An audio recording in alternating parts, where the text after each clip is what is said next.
think people will roll in over time here, just like usual. So I think we can get started. I'm Steve Eustace, your moderator for tonight's virtual town meeting informational hearing, our first all virtual meeting of this magnitude. And I welcome you. So as you've seen the agenda flashed up, we have a few things to go over in the beginning, just like usual. And I wanted to call the meeting to the order. And I just wanted to confirm with Tammy that we're all set to go for the Pledge of Allegiance. And we're going to, as soon as Tammy's ready, we'll play that in the background and everyone can participate.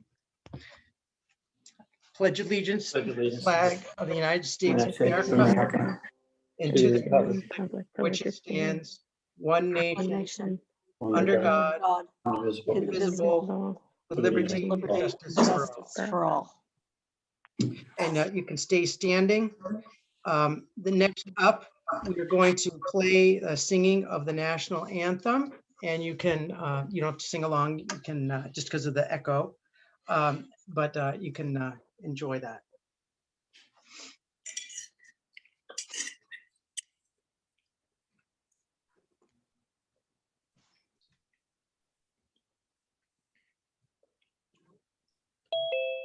Missing the volume, Tammy.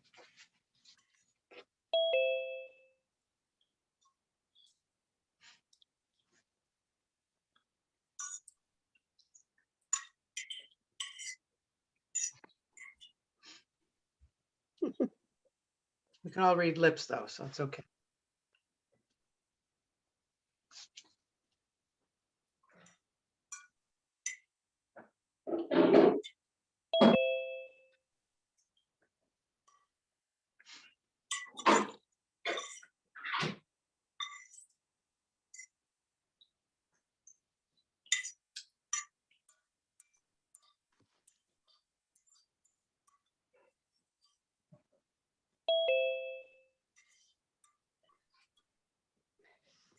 We'll give it a moment here.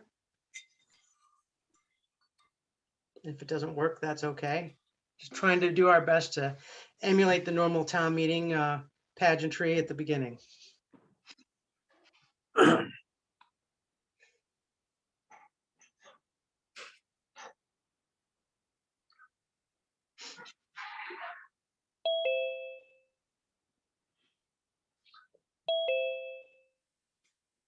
Okay. All right. Perhaps we'll, maybe we should skip this for now. And if we figure it out, we can come back to it. So next up, I wanted to have our select board clerk, Vince Franco, read the statement on civility that we read every year to remind us to be good participants. Thank you, Steve. Can everyone hear me all right? Yes, go right ahead. All righty. We are gathered together in civil assembly. We gather as a community in the oldest sense of the word. We gather to come together and try to make decisions about what is right, about what is wrong. Let us advocate for our positions, but not at the expense of others. Let us remember that there is an immense gap between saying I am right and saying I believe I am right, and that our neighbors with whom we might disagree are good people, with hopes and dreams as true and high as ours. And let us always remember that, in the end, caring for each other in this community is of far greater importance than any difference we may have. Thank you for being here this evening. All right. Thank you, Vince. With that, I'd like to introduce the Select Board Chair, Elaine Haney, to introduce the others. Thank you, Mr. Moderator. Welcome to this year's town meeting. It's an honor to be with you here tonight, and thank you to all of you who have joined us for our first online town meeting and for participating in your local government. Thank you to Tammy Getchell, Linda Mons, Rob Paluba, Greg Duggan, and Evan Teach for all the technical preparation to make this online meeting possible. Help inform the public in advance of town meeting about the budget and ballot items. The Select Board information booklets on each topic to every Essex household and held several online forums. Additional information about the budget and merger was made available on the town website, the village website, and greateressex2020.org. Information about the Champlain Water District bond vote is available at champlainwater.org. Thanks to Town Meeting Television for recording and live streaming tonight's meeting and for helping the Select Board throughout the year with online meetings. Now I'd like to introduce you to your elected officials and members of the Select Board. Pat Murray, Vice Chair. Pat, you want to wave? Hi, everyone. Vince Franco, Clerk. Hey. Andy Watts. Hi, thanks for coming, everybody. And Dawn Hill Fleury.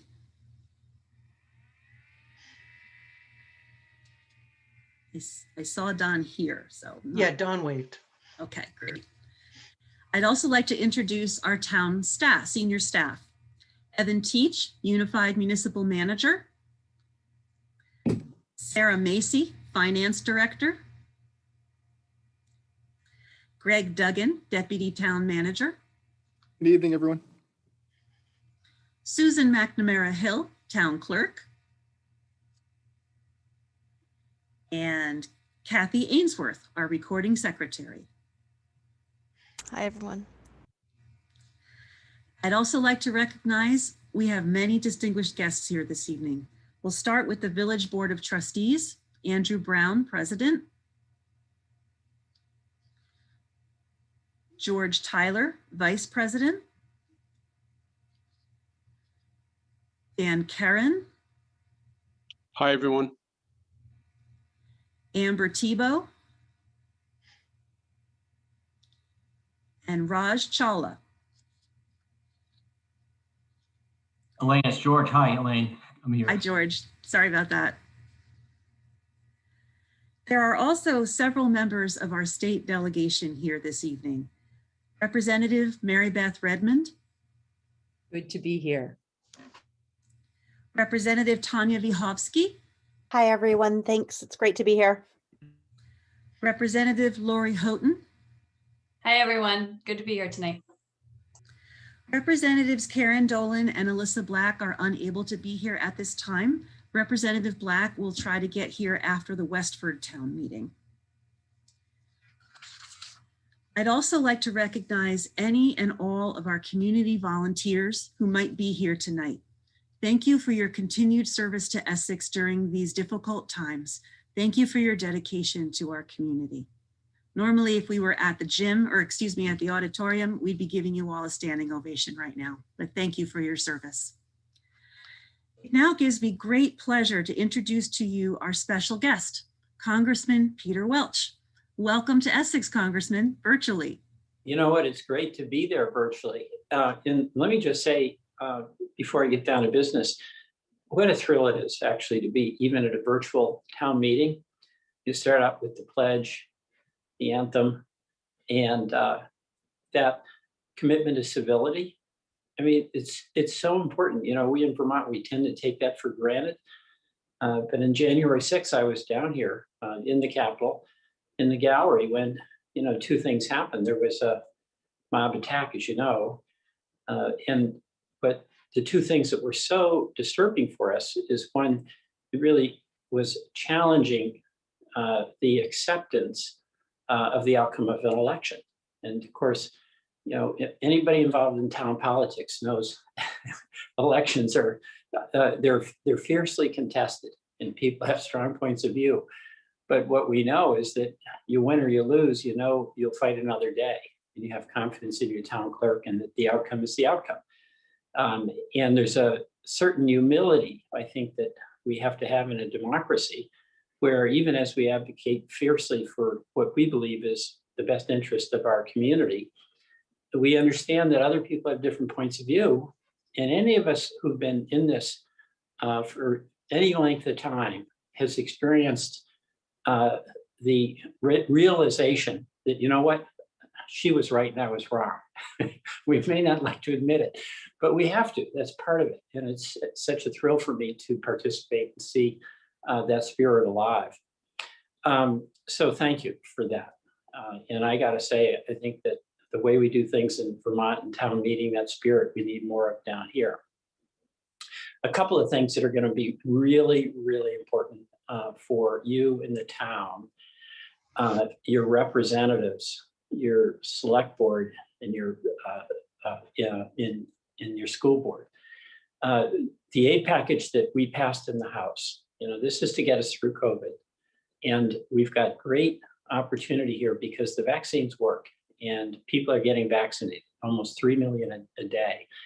And people in Vermont are getting vaccinated. And we all know that that's absolutely essential to getting back to any sense of normalcy, and then having an economy that's open up and allows us to have a self-generating recovery. But President Biden's major focus has been to help us get from where we are to across that bridge where we're all vaccinated. And there is part of that is going to be help to individuals in Essex, and that's those $1,400 checks.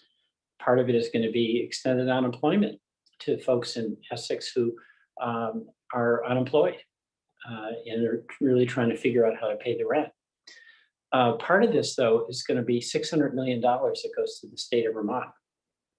And we made a decision here, and I was a strong advocate for this, to try to give the state very significant flexibility, because we have particular challenges in Vermont. Our agricultural sector, our nonprofit sector, our performance spaces, our restaurants, things that really are important to the vitality of a community.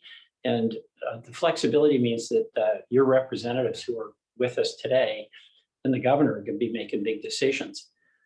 But also, there's money in this that goes directly to the towns. And again, with good deal of flexibility.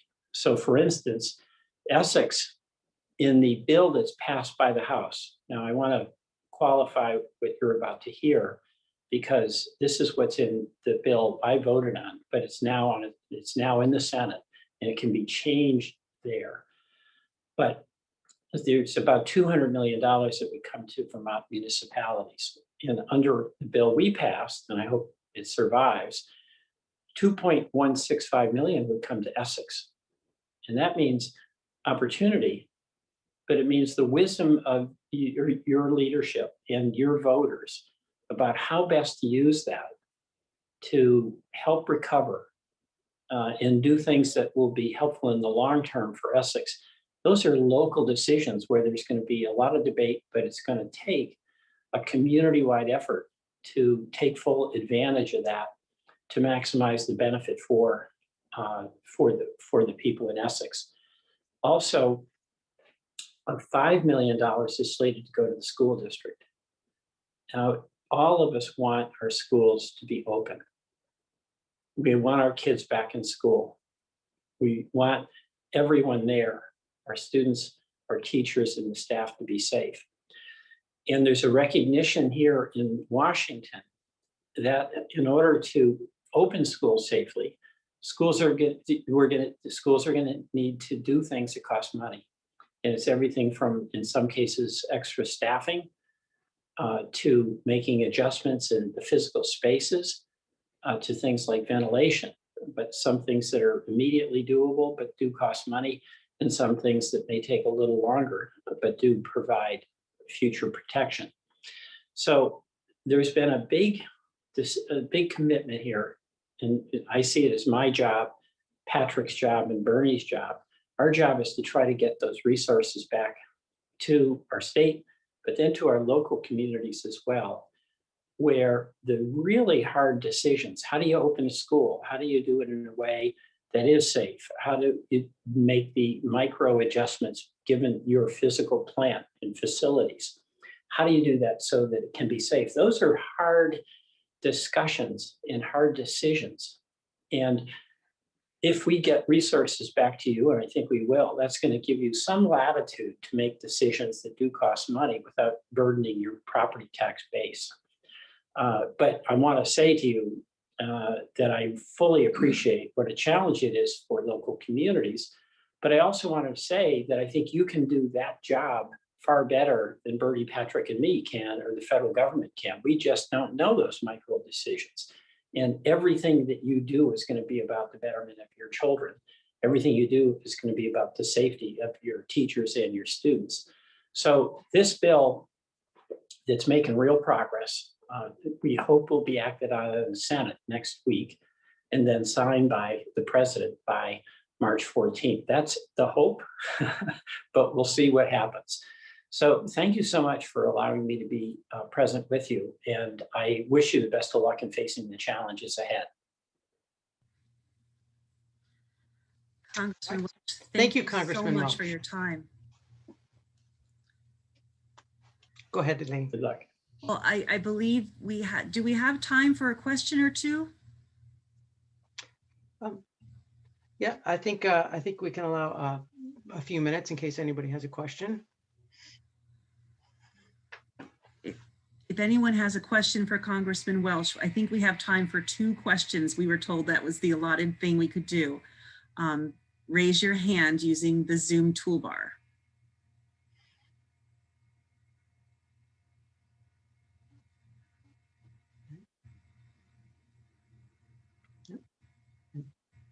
Maybe we're good. We'll give it another 30 seconds here in case someone's fumbling for the button. Right. Yeah, and it can be on anything, but you're letting me off a little easy here. We're saving the tough questions for you. We do appreciate your time joining us tonight. Well, I appreciate you letting me be part of this, and I wish you all good luck. Steve, we actually, and Mr. Leahy, we have a hand up from somebody with the name iPad. And if the speaker could please identify themselves for the record, that would be great. That's Peter. I think Congressman Welch. Oh, I guess the hand raise function does work. He's testing us. Yeah. So we all set? Good luck to you guys. Yep. Thank you very much. Thank you so much, Congressman. You have a wonderful Thank you. Oh, I see there is a Bye-bye. hand up. Ken Signorello has a hand up. There's no, yep. And Sigurd has a hand up. All right, go ahead, Ken. Congressman Welch, thank you and welcome. Thank you. Judging from all the activity that took place in the Capitol, and a lot of it was instigated by social media in a lot of ways, activated by social media, what direction are things going with the liability exemption for internet social media hosting companies? Any movement in that area? Well, you've identified the real challenge to our democracy. You know, the social media is built on a model that it tries to excite people to hit the link, and then the more hits there are, the more advertising Facebook does, and the more revenue they get. So it's a business model that's literally based on controversy. That's not as opposed to discussion, as opposed to the kind of discussion you're going to have tonight at the town meeting. So what to do about that is very problematic, because we've got First Amendment rights, but we also have democratic discussion being debased. And there's a number of proposals that people are thinking about. One is, what do we do about this Section 230, where these media platforms don't have any obligation for the responsibilities that, say, a newspaper has, the Essex Reporter, where if they publish something that's false and defamatory, they could potentially be liable. There's other questions about having rules of the road that might be applicable to some of these platforms. But the discussion on that is beginning, and I think it's overdue. So the answer is, you've identified a problem, and more people are agreeing with you that we have to do something. And the challenge for us is figuring out what that is. Thank you very much. Thank you. And I think our second question is going to go for Betsy Dunn. Go ahead, Betsy. And remember to unmute. Mute. Okay, can you hear me? Yes, we can. Oh, great. Congressman Welch, my question is about broadband. The money that we're getting from the federal government, is that only used for the infrastructure? And I'm wondering if infrastructure includes this Starlight, that's the satellites that Elon Musk or someone has put up there in the ozone to have people in our rural communities be connected, because it's very quick. It's much better. Well, two things. One, the broadband money that's in here is really intended. Well, let me start with this. We need broadband in all of rural America, and we need it in Vermont. And I'm the head of the Rural Broadband Caucus. And what I've found since COVID is that folks who were resisting our advocacy, and by the way, a lot of my Republican colleagues come from rural districts, and they're really much in agreement with me that the case we were making that we need rural America to have broadband, that now has been proven with COVID, because you couldn't go to school. You know, it's not just kids doing homework, it's kids going to school. You couldn't do work and you couldn't get healthcare. And what we want to do, not just in this bill with some additional money that will help hotspots and help schools, but in the infrastructure bill that we hope to do soon after this, is get enough money that it will be deployable into all of America for the build out of broadband. But what has to be done, you know, you raised this with the Starlight, is that local communities who have particular circumstances, you know, in Indiana, it's flat. In Vermont, it's not. We want to work with the local communities that are putting together some of their own groups as consortiums, and where their focus is on serving the citizens of those communities. We want to work with them on what is the best way to deploy it. So you mentioned Starlight, but that may work, but that's a decision that I can't make. That's a decision that has to be made locally by people who are going to have to live with the outcome of that decision. So it wouldn't be our legislature that would do that. Yeah, there'll be a lot of activity with the legislature, but also towns are creating, in Vermont, towns are coming together to have consolidated districts. And it's much like what happened with electricity. You know, in the 1930s, there was no economic case to get electricity in rural America, but there was a social case to be made for it. And the big companies could care less about getting electricity to rural Essex then, right? There was no money in it. But on the other hand, the citizens in Essex surely like to have their lights on. So many rural electrical cooperatives were created where their interest was to help folks locally, as opposed to some of these big conglomerates that could care less about what's going on locally. And in our approach, we want to duplicate that model so that we have real accountability and real opportunity at the local level. Thank you very much. Yeah, thank you. And I don't want to take more of your time, so let you get down to business. Yep. All right. Thank you, Congressman. And thank you for those questions. Yep. Thank you so much. All right. Before we dive into the meat of the meeting, I will do my usual instructions of the meeting, adapted this year for a virtual setting. All right. So here we go. This is an informational hearing to discuss the articles being voted on by Australian ballot for the 2021 meeting. As such, there will be no motions, amendments, or voting at this meeting. Pertinent information on this meeting, agenda, reports, etc., are on essex.org/2021. All attendees must remain on mute except when recognized by me. Attendees can get in line to make remarks by using the raise hand tool or by using the chat to type that they would like to speak. People will be queued in order of request. Every 10 to 15 minutes of discussion, a couple phone calls will be recognized. All remarks, questions, and discussion should be addressed to me. Please wait to be recognized before unmuting and speaking, and then give your name and speak in a loud voice so that comments may be heard by everyone. In order to have a reasonable length meeting, discussion on Articles 1 and 2 will be limited to 1 hour each and public to be heard to 30 minutes.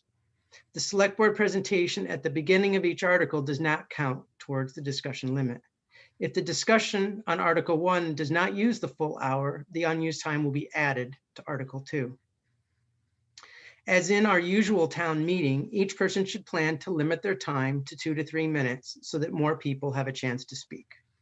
As in past years, I will not be specifically timing people, but will encourage people to wrap up if they are speaking too long. My role as moderator is to help you ask your question or make your point. If you need help, please let me know. Above all, as we heard before, please be civil and respectful of your neighbors' opinions. Lastly, the chat window is only to be used to ask to speak. Type your first and last name and that you'd like to speak. Please don't put comments, questions, or have conversations inside the chat. So with that being concluded, I'm going to move on to Article 1. And got the warning here so I can read it exactly. Article 1 is about our budget. Shall the town adopt a budget for the fiscal year July 1, 2021 to June 30, 2022, as recommended by the Select Board in the amount of $15,926,128. It's $15,926,128. And with that, before we begin our discussion, again, we don't need a motion to begin discussion since it's a hearing. And the Select Board Chair is going to give a presentation on the budget, and then we'll commence discussion after that. So go ahead, Elaine. Mr. Chairman? Yes, is there a point of order? Yeah, point of order, please. You referred to a raised hand option in the toolbar. I have none. I have none, and I wonder if others are experiencing the same issue. Thank you, Bob. I appreciate that question. So if you look at the reactions, I think there's a raised hand underneath there. Okay, thank you. Yep. All right, go ahead, Elaine. Thank you, Mr. Moderator. I am going to share my screen.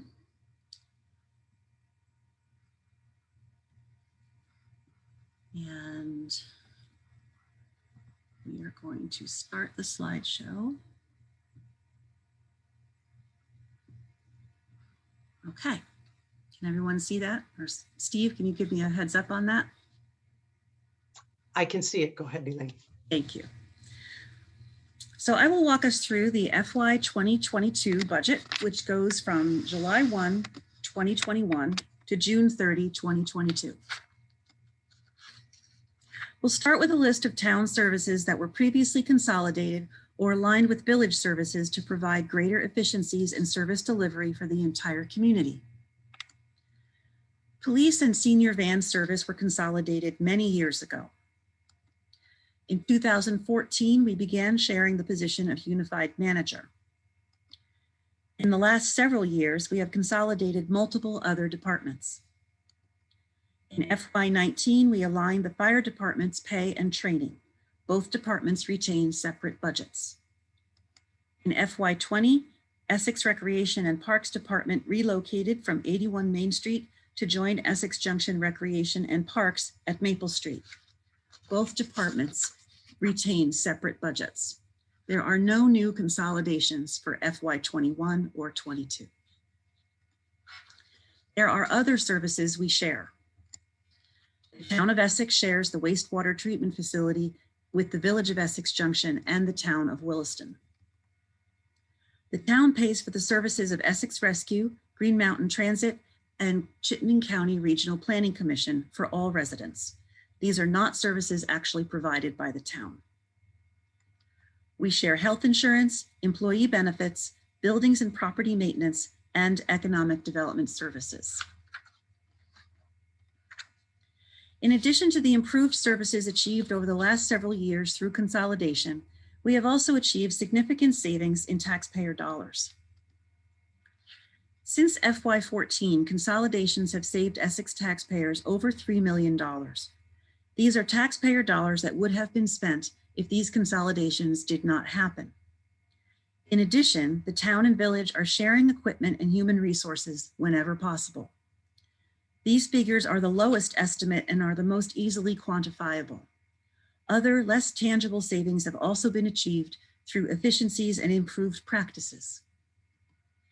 In FY22, those savings will continue.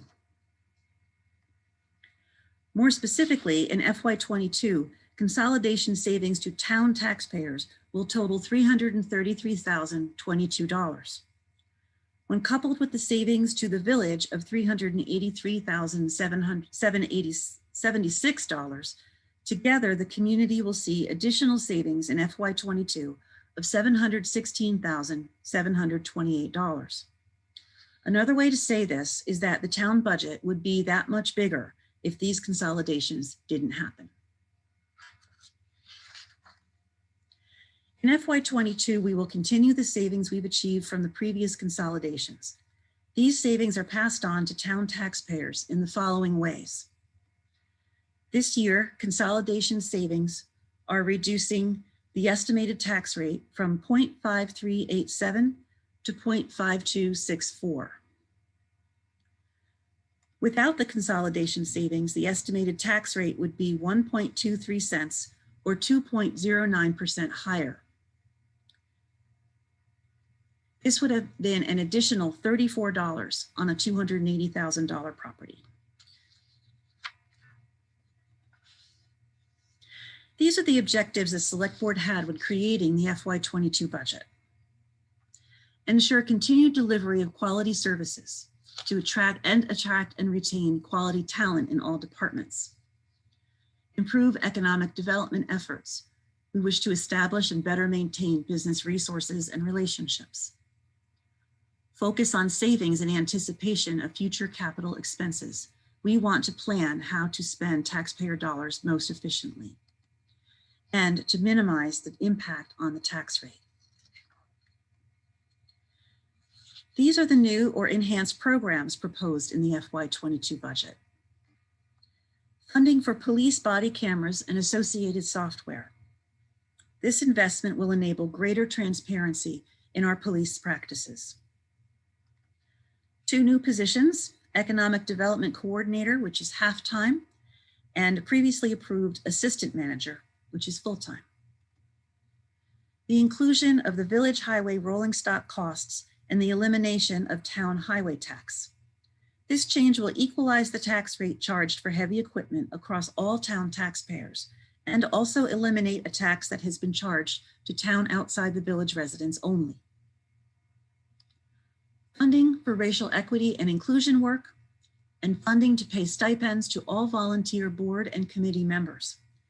These 2 investments are part of the commitment the Select Board has made to improve diversity and equity throughout the community. Planned increases in operating transfers to capital to support updated replacement schedules. Let's review the overall details of the budget. The total proposed budget is $15.97 million. This is an increase over FY21 of $0.51 million, or 3.9%. The estimated increase in the tax levy will be 1.8%. Now let's look more specifically at what the increases are in the FY22 budget. Village stormwater and highway comes in at $205,369. Regular personnel costs and benefits, $151,881. The 2 new positions I mentioned will cost $93,156. Paving and stormwater construction, $39,860. Building maintenance, $39,500. Racial equity work and volunteer stipends, $32,250. Transfers to capital, $26,000. Appropriations for Green Mountain Transit, county tax, and human services grants, $14,650. Other increases and decreases total $8,673. So the total increase in the town budget in FY22 is $593,253. $993. Let's review more closely what the staffing changes are in salaries and benefits. Total salaries will increase $193,545 or 3.1%. This is primarily due to raises and step increases in our employment agreements. $60,350 of that is driven by the new positions I mentioned earlier. We are also funding the police department personnel budget at 97% rather than 100% to account for vacancies. The total change in benefits will be $51,492 or a 1.9% increase. 2021 insurance rates were lower than anticipated, so the FY22 budget was adjusted using those lower actual rates. One of the new positions will have benefits. And now we'll look more specifically at those two positions. The full-time assistant manager is a full-time equivalent, and it was previously approved by the Select Board for a total cost of $77,706. That position was filled at the beginning of February by Marguerite Ladd, who joined us from the town of Cambridge, and welcome Marguerite to the Essex team. The half-time economic development position will be $15,450. This position was created out of a former full-time position. This position will work with the Economic Development Commission and with the Community Development Department. So the total change in staffing is an addition of 1.5 full-time equivalent for a total cost of $93,156. Let's review the impact these changes will have on the tax rate. Remember that in FY21, the tax rate did not change from FY20 because the Select Board held it level due to COVID. We also established a 2-week grace period and lowered the late payment penalty. Note that the top portion of this chart is for the town inside the village properties. The split is there to show the impact of the village rolling stock being moved into the town budget and the town highway tax being eliminated. In the town outside the village, taxpayers will see less of an increase. This is because while the tax rate for rolling stock is being equalized, the town outside the village will still see a reduction because the highway tax is being eliminated. As a result of eliminating the highway tax, the town tax rate for properties outside the village is increasing less than for properties inside the village. Now, the overall assumptions for these figures are that the average residence is valued at $280,000, grand list growth will be 1.25%, and we will use $409,500 from fund balance to offset tax increases. Select Board fund balance policy is to have a reserve of up to 15% of the general fund balance. Funds over that 15% are returned as revenue in the proposed budget. There is no guarantee year to year that this type of revenue is available to add to future budgets. Now let's look at the overall picture of where your tax dollars go. A copy of this pie chart is available on page 51 of your annual report. It shows that for the average Essex home of $280,000, the total estimated municipal tax bill is $1,530. Keep in mind that this is only the municipal portion of your tax bill. The budget I'm presenting today does not include the education budget, which is handled separately by the Essex Westford School District. Your tax dollars provide 24/7 public safety and dispatch service, 24/7 fire protection and first responder services, 24/7 ambulance service, and 24/7 winter plowing, as well as the maintenance of approximately 110 miles of roads, 91 miles of sidewalks and paved paths, 95 miles of water lines, bridges, 30 buildings, and vehicles and equipment, as well as our outstanding Essex Free Library, senior busing and the senior center, public transportation from Green Mountain Transit, infrastructure projects, savings for future capital projects, and much more, delivered by a talented and dedicated staff.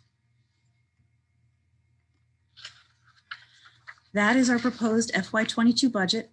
We thank you for your continued generosity and the support of the town budget, which allows us to maintain the high quality of services that make Essex such a great community. I will now turn it back to the moderator, who will moderate questions about the budget. All right, thank you, Elaine, and I think you can stop sharing for now. There we go.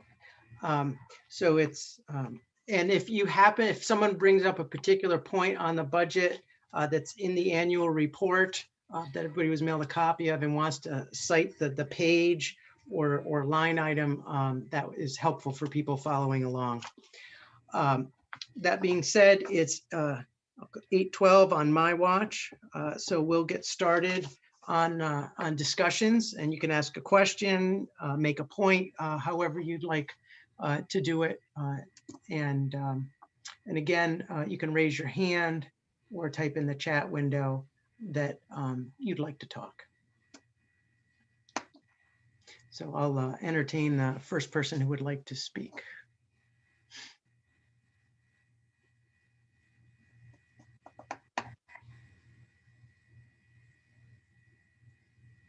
And I know there were some questions on the raise hand, and hopefully people have found what they needed on that at this point.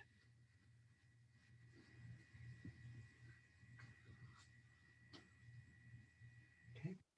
Is there anybody that's on the phone that wouldn't have access to the raise hand or the chat window that would that has a question or point they'd like to make on the budget?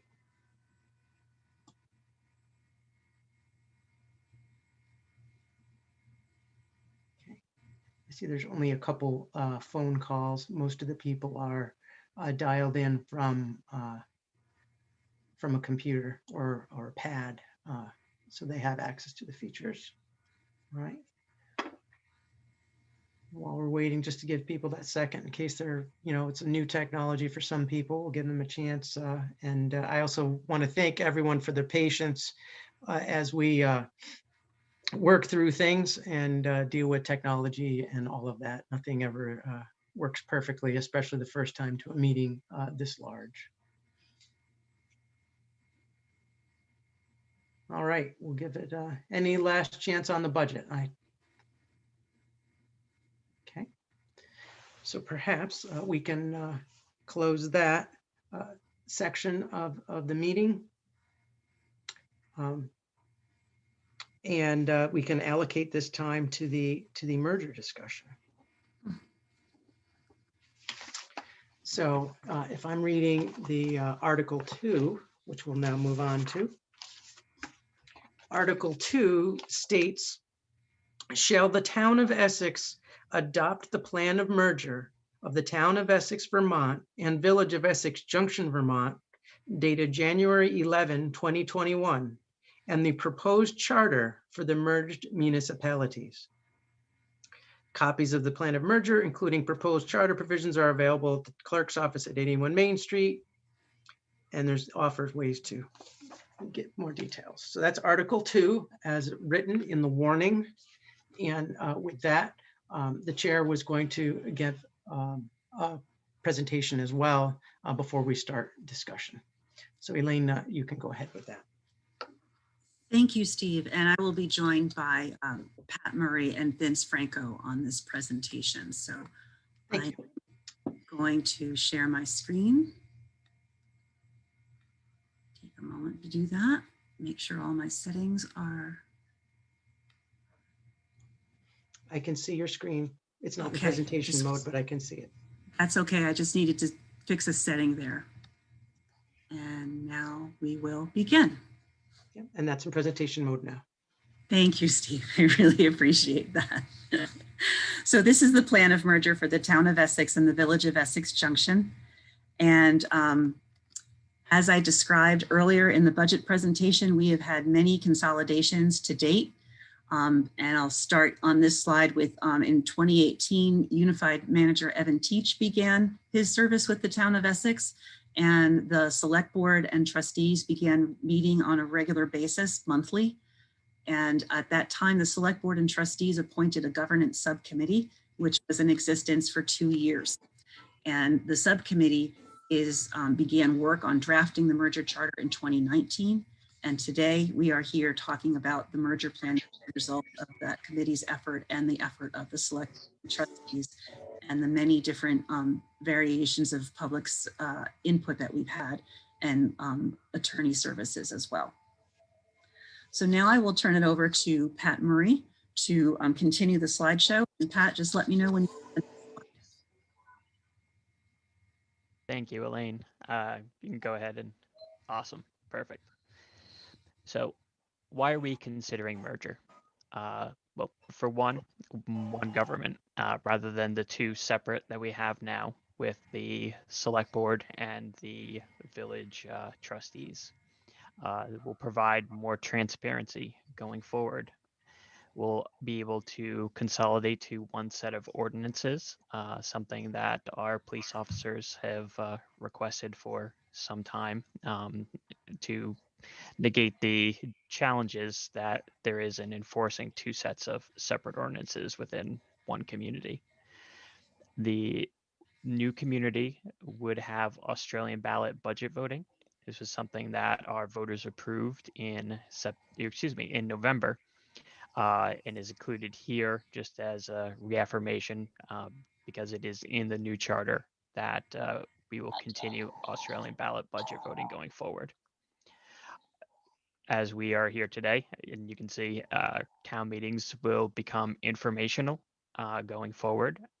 We'll be voting rather completely on Australian ballot budget the next day. We'll have one land development code, and finally more organized and consistent community planning going forward into the future. Next slide, please. A merger allows us to have one unified community with one common vision.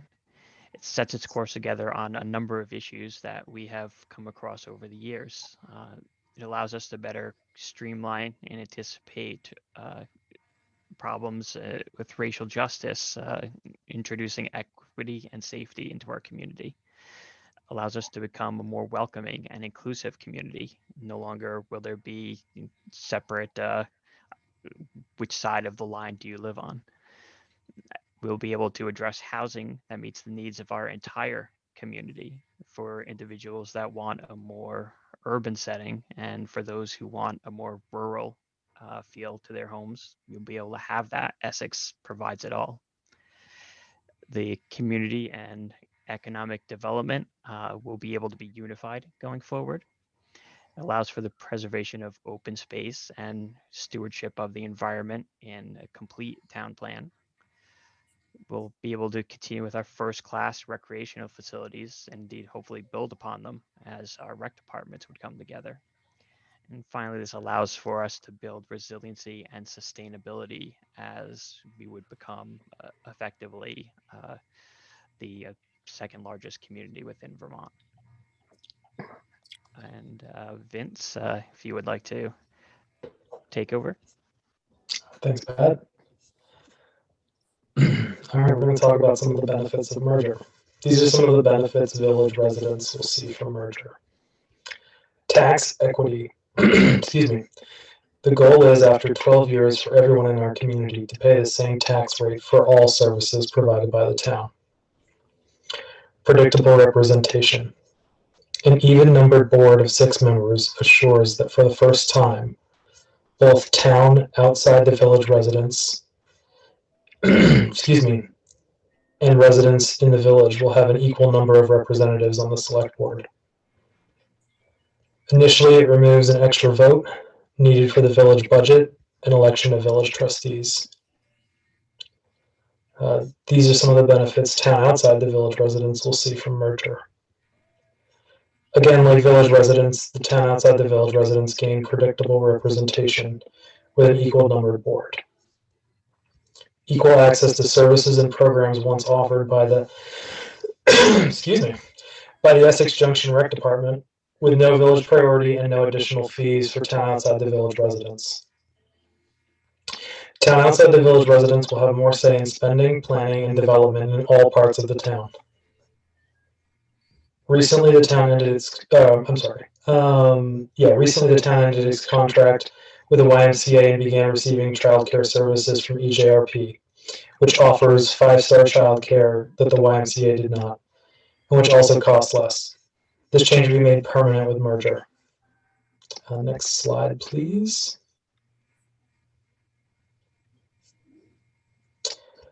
Our plan honors the high quality of services that both the village and town currently provide, and we are committed to continuing that high quality of service.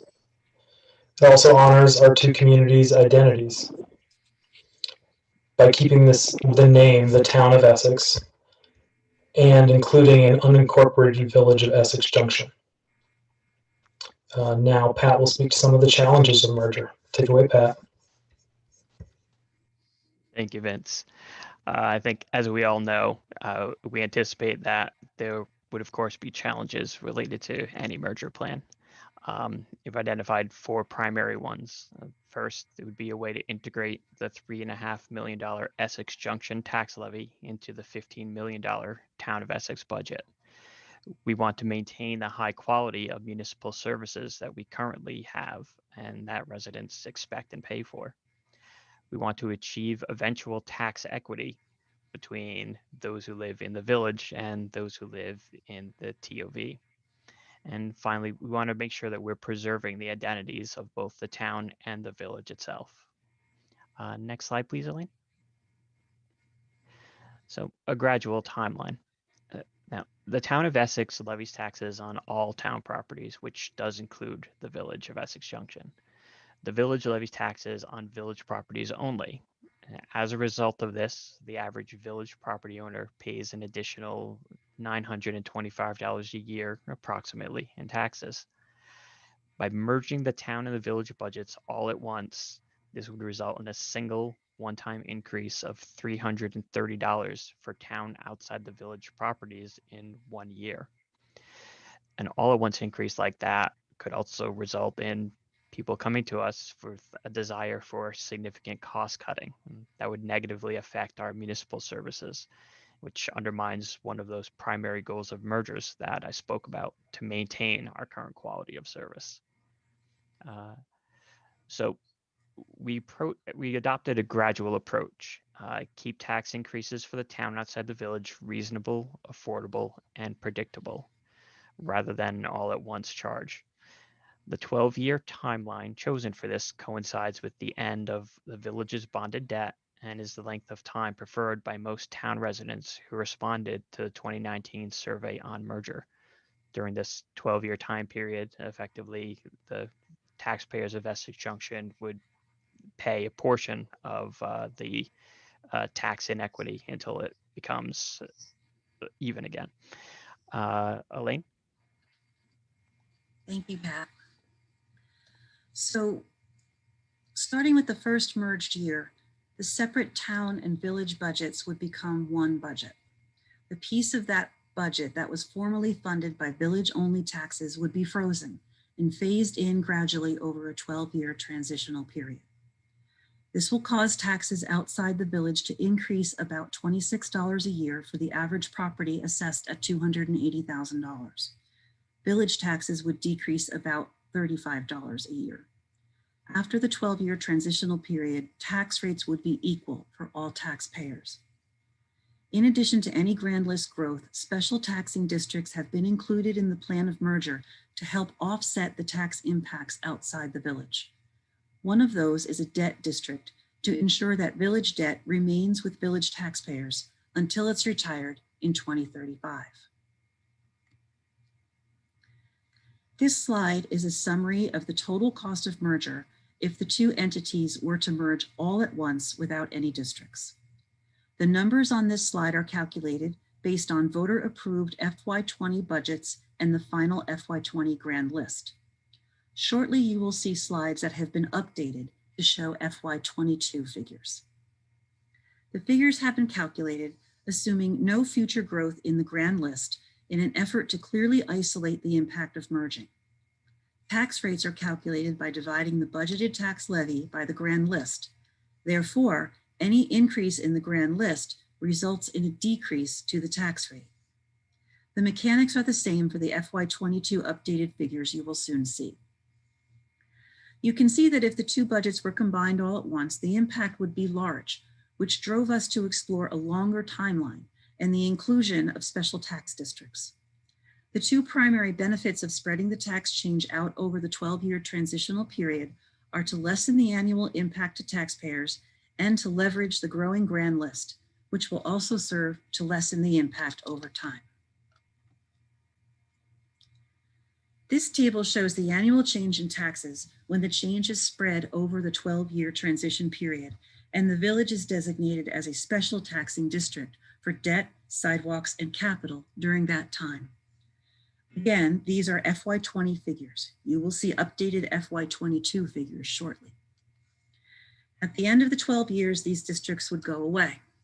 In calculating these numbers, we assumed that the dollars raised by the capital and sidewalk districts would then be included in the overall budget, causing one final increase in year 13. However, it will be up to the future select board as to how they wish to handle this. We chose to make this assumption to get a conservative estimate of the cost, but it's equally possible that the future select board could eliminate these funds entirely, which would eliminate the year 13 column in this chart and change the averages. These numbers were calculated with many moving parts, including the challenge of projecting future years, dealing with new budgets during the process, and the complex interconnectedness of the two budgets. It was no simple task. In calculating the total impact of merging the two budgets, we started with FY20 numbers, assumed the first merged year would be FY23, and projected out any known changes, such as eliminating expenditures that are in both budgets and accounting for decreasing debt in the town. In determining the annual change over the transitional period, we used the same method and factored in the known changes in debt. We attempted to eliminate any variables that were guesses in order to provide a simple, conservative estimate. The most significant consequence of this will be that the grand list growth over time will decrease these numbers. The town has experienced average grand list growth of 1.6% per year for the last 7 years. This slide shows how the convergence would happen. When looking at this graph, the top line is the FY20 annual tax bill for the average property in the village. The bottom line is the same for a property outside the village. You can see over time those two lines remain stable, with the village being about $925 more per year.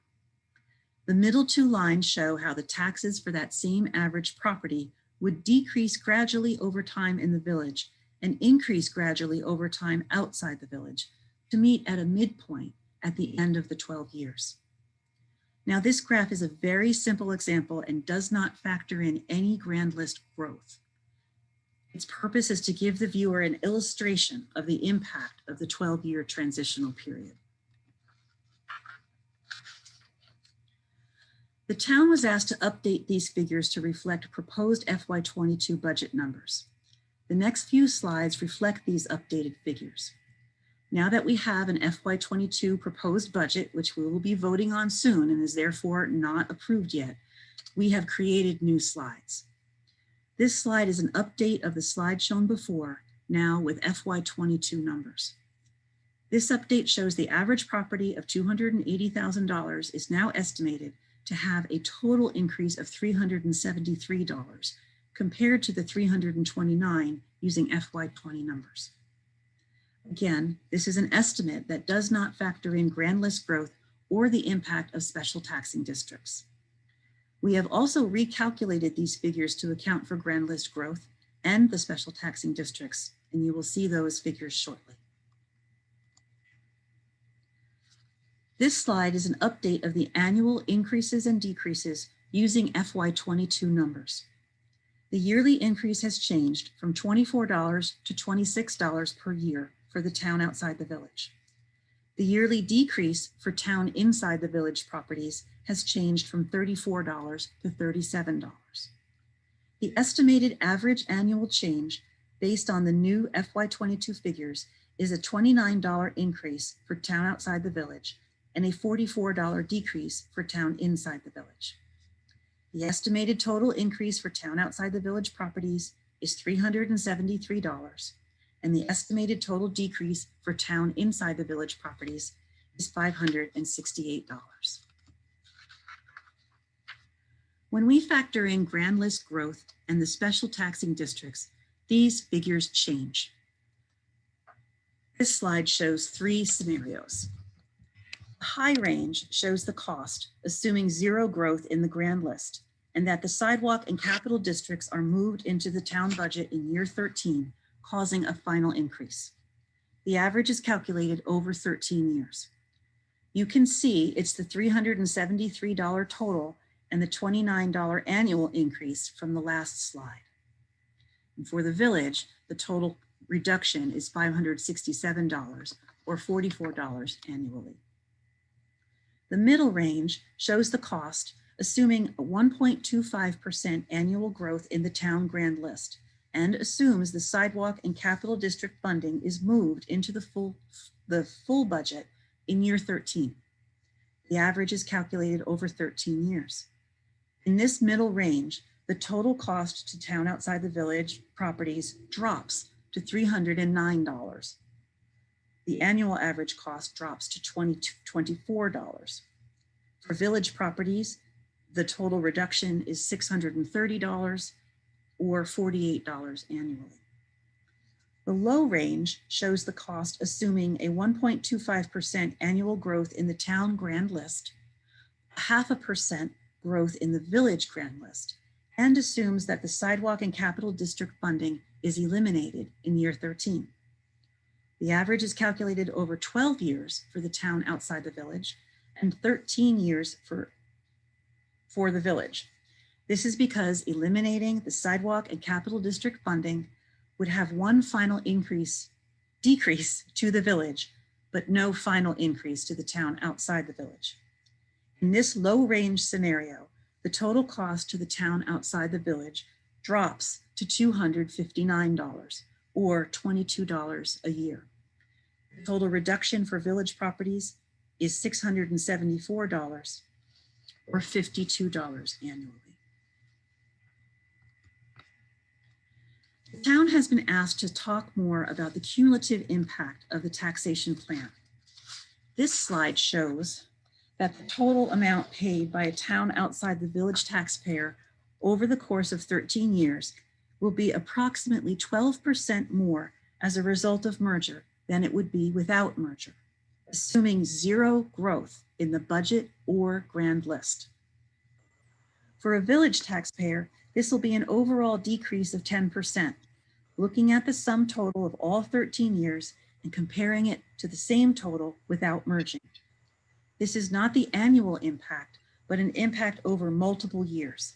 If you decrease or increase the number of years in the time period, those numbers would change. Over that same time frame, using the same assumptions, if there is no merger, a town outside the village taxpayer would pay $19,500 in taxes over that time period, while a village taxpayer would pay $31,200. The figures with merger would be $21,882 for town outside the village after 12 years and $28,213 for village properties. Now we will return to Pat Murray, who will talk about the sidewalk and other districts. Thank you, Elaine. So our merger charter includes 5 special districts. The first is the debt repayment district. This is a district that must be established to limit the repayment of the village's bonded debt to only village residents. So after 12 years, the village debt would be retired. This district cannot be renewed, and this district does not affect the cost of merger. The second, tax reconciliation district. This is the district that allows the town to assess different tax rates to the village in order to help us phase in the cost of village expenditures over those 12 years. After 12 years, the village budget will have been entirely phased into the town general fund, and the tax rate would then be equal for all taxpayers at this point. There would be no reason to reestablish this district, and it does not affect the cost of merger.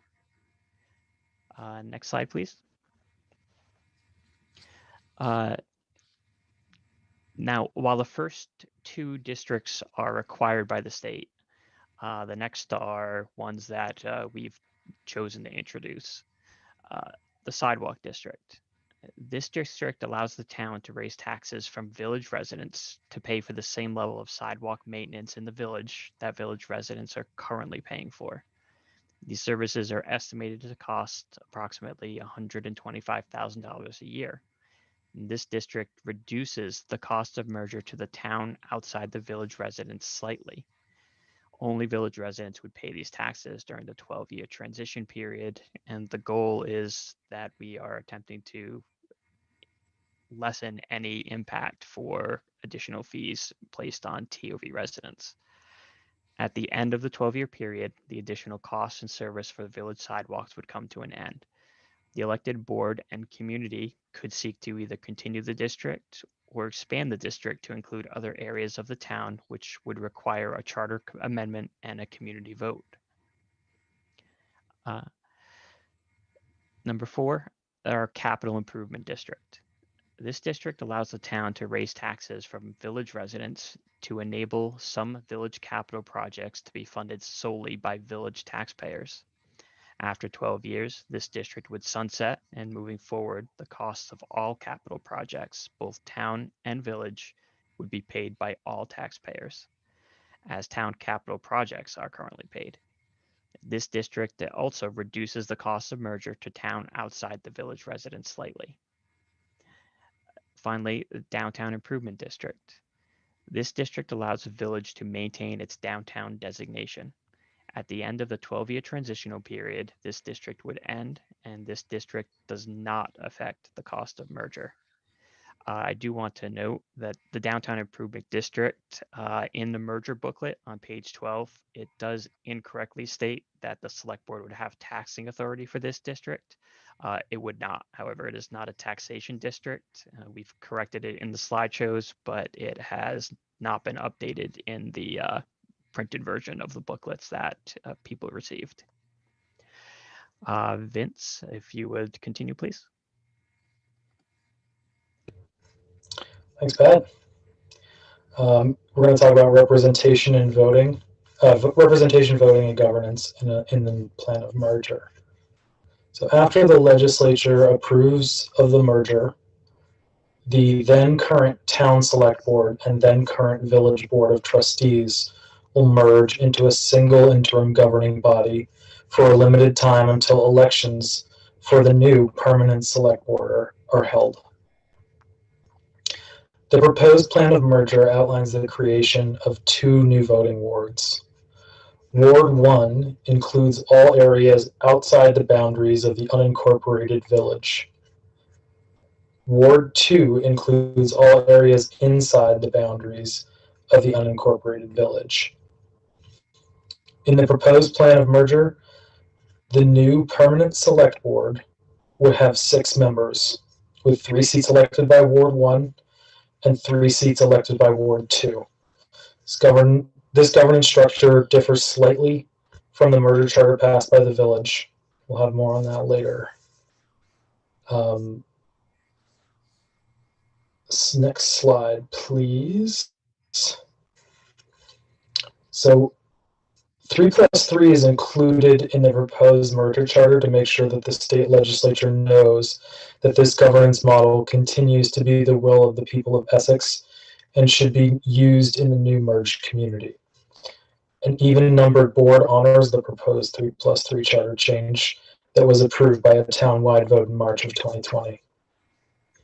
3 seats for each ward assures residents of both newly created wards will be equitably and predictably represented. Ward boundary lines can be adjusted in the future to address variations in population growth between the wards. In November of 2020, village voters approved a merger charter that included an odd-numbered board with 3 seats for Ward 1, 3 seats for Ward 2, and an additional seat to be elected by all residents of the new merged community. We will work with state legislatures to reconcile differences in the 2 merger charters. Back to Pat for some additional information. Thank you, Vince. A few other assorted but equally important features. The name of our new community would be simply the Town of Essex. The incorporated village of Essex Junction would then become the unincorporated village of Essex Junction, much like as already exists in our state, the unincorporated village of White River Junction, which exists within the town of Hartford. Voter approved Australian ballot for voting on the town municipal budget with one informational annual meeting in March continues. We would reorganize the town and village departments to reduce duplicative services, building codes, municipal plans, ordinances, and policies. Our current town and village water and sewer rates are not affected by merger. Water and sewer costs, including repairs, are paid by water and sewer bills, not by property taxes. The new town of Essex will own the Essex Junction wastewater treatment facility, which is a world-class facility, as well as all assets currently owned separately by the town and the village. And Elaine, if you'd like to wrap up our presentation. Thank you, Pat. So we have talked about some benefits of merger, but we also must acknowledge that there will be challenges. So what are some of the challenges of merger for the town outside the village? Higher merger-related taxes over 12 years. Municipal property taxes for the average town outside the village resident with a house valued at $280,000 would see an annual increase of approximately $26 for 12 years. This would be on top of regular annual tax increases based on community needs. After the 12 years, the merger-related tax increase would end and only regular annual increases would occur. After 12 years, town outside the village residents would be paying the same tax rate as village residents. Shared responsibility for all capital projects. After the 12th year of merger, town outside the village residents will share with village residents the full cost and responsibility of all capital expenditures townwide. What are some challenges of merger for the village? They will be dissolving their government. Under merger, the Village Board of Trustees and the Village Planning Commission would be dissolved. They would be giving up priority for certain services. Once merged, there would not be any committees that only village residents could serve on or services that only village residents would get to use. Village residents would no longer have first pick of EJRP programming, and town outside the village residents would be eligible to become elected board members on the Brownell Library Board of Trustees. And also less autonomy. The village budget would no longer exist as something that only village residents could vote on.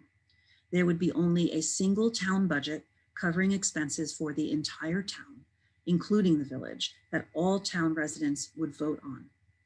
All ballot initiatives, including the budget, would be town-wide votes.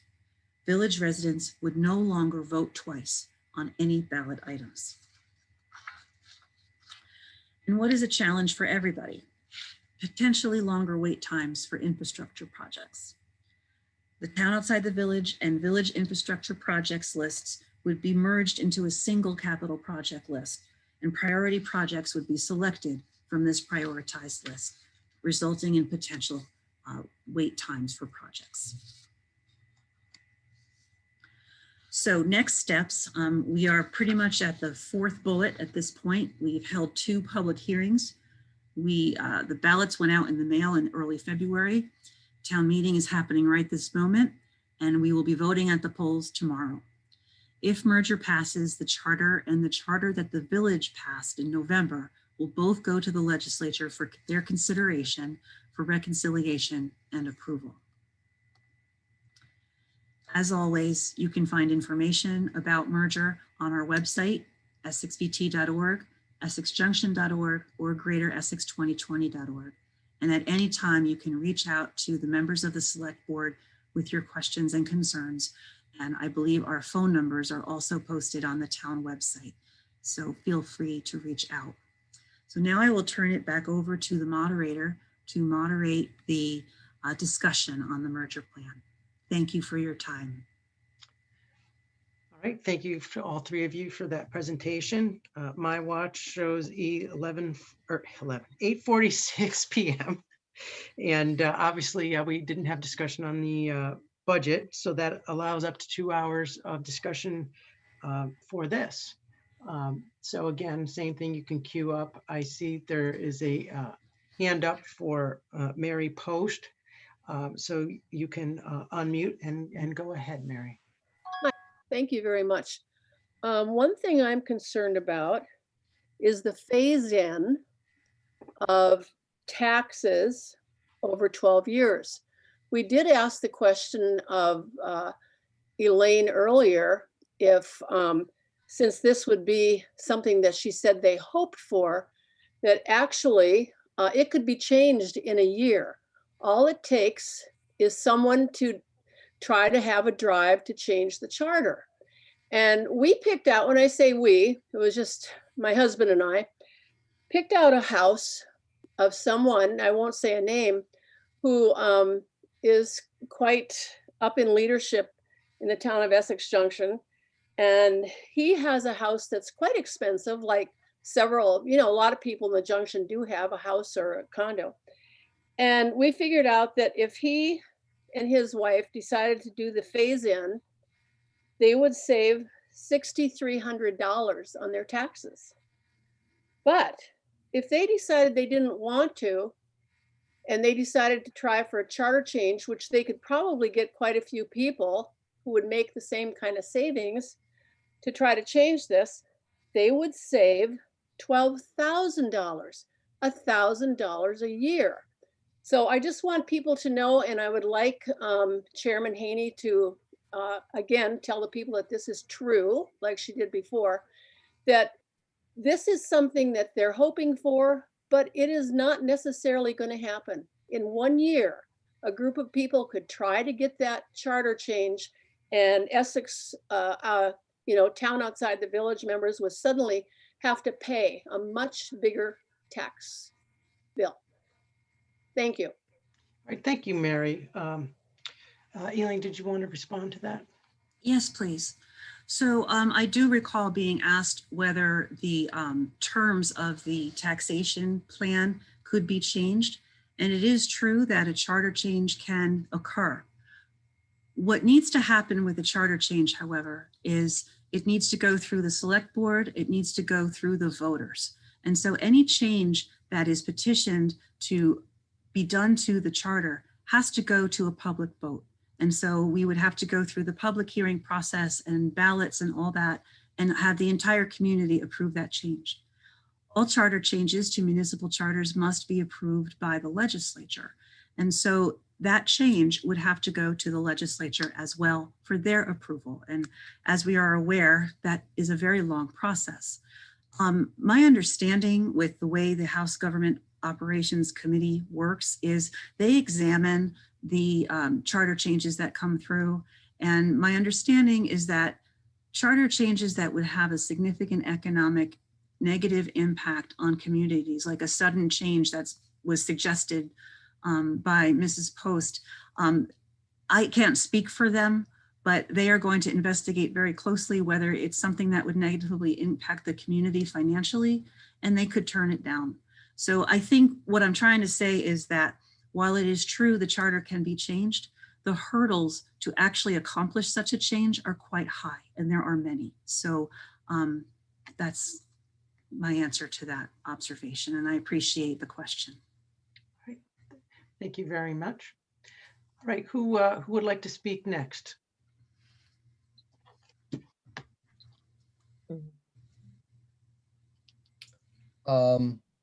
If I may, I see Betsy's hand up. Is my mic on? Well, you're supposed to ask Mike. I didn't see your hand up, and I did see Betsy's hand up first. So we can cue you next after Betsy. Let's go to Betsy first. Go ahead, Betsy. Thank you.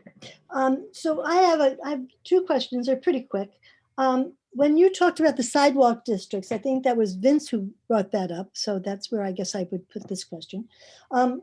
Today, the town budget, we take $1.3 million from our budget, and we pay the entire public works cost for the village, and that would include the sidewalks. So why is this sidewalks thing there for them anyway? Because we're already paying for that. They don't pay for it at all. We pay for it. And the other thing I wanted to know was when you said about the reorg for the town outside the village and the town inside the village, that departments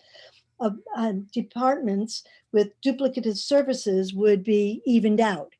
Does that include managers within those departments and the upper echelons in those departments? Because that's where the real servings are going to happen.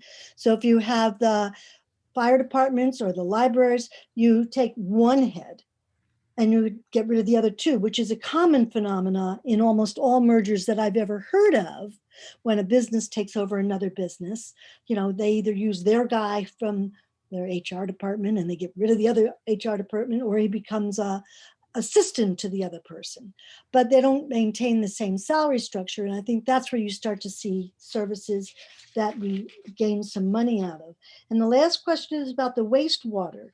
I only just recently heard about this, and the wastewater, we share it with 3 entities, the cost of it, Williston, us, and the Junction. Are we all paying equally for that? Those are my questions. Thank you. Thank you, Betsy. Okay. Who's going to respond? I know she mentioned Vince, but there's also Elaine to respond to that. I'm taking some notes. Okay. I'm going to try to tackle them, but hopefully Evan is in the audience and will be there to help out if I stumble at all. So for your first question, Betsy, and thank you for your 3 questions, the first one is the sidewalk district. So yes, the town does take $1.3 million and return it to the village for public works. The thing is, that was a vote that was approved 2016 by the community. The village public works budget was transferred into the town public general fund so that everyone was paying evenly across the board for public works services in the entire community. So village residents are also paying part of that 1.3 million, and it's going back to the village as an even expense so that town public works is being paid for the same way as village public works. So that's the first thing. So, but then how does this sidewalk district work then? Well, I'd be happy to explain that. The village trustees introduced the idea of the sidewalk district because they wanted to do 2 things. They wanted to guarantee that under merger, the level of service that they expect regarding their sidewalks would continue. There was no guarantee that if we had merged without something like that, that the new town would continue to plow the sidewalks the way the village wants them plowed. So they asked to have this district. But the other reason for that district is to offset the cost of that additional attention that is given to sidewalks in the village so that the town outside the village residents for the 12 years of the transition don't have to pay for that. So that is why and the $125,000, we know what that cost is because the village has told us that it is the cost of 2 full-time people plowing the sidewalks for 6 months of the year. So that's why we're able to identify that $125,000. Your second question was managers and savings. Oh, managers and savings. Evan, why don't you go ahead and talk about that one, and then I'll tackle wastewater. And Betsy, thank you for your question. Yes, over a period of time, the town, along with the town manager, are going to take a look at the entire organization. And as we align and merge the 2 departments, there is a very good likelihood that we are not going to keep 2 managers from each department. We do, however, have a particular mantra that no one loses their job over merger. We do have a lot of work to be done and on several years to do that. So we will be looking at when there are opportunities of retirements or people have moved on or other activities that we have that meet people's skills, we would look to reassign people into those roles. One of the things that we would look to do in the coming years is we would hire particular consultants to review those departments and give me some guidance on structure as well in that case. So that's pretty much the outlook there. And yes, of course, we would always be looking for savings. That is one of the goals of merger, is that we would use the ability of the two communities to come together and find those savings. And then the last one was wastewater. I believe your question, are we all paying equally? And the answer to that question is no. The communities are paying by the amount of flow to the treatment plant. So we have all bought a certain amount of capacity in the plant. And so our rates are different based upon that flow and the cost to, what's the word? Treat that flow before it goes into the Winooski River. That's it. Okay. Thanks, All right, Ed. question. And then there was a third question, Elaine. So Betsy, can you remind me, you asked about the sidewalks, you asked about the wastewater treatment. What was your third? The manager's budget. Oh, and the managers. We got all three, Steve. Okay, excellent. Thank you very much.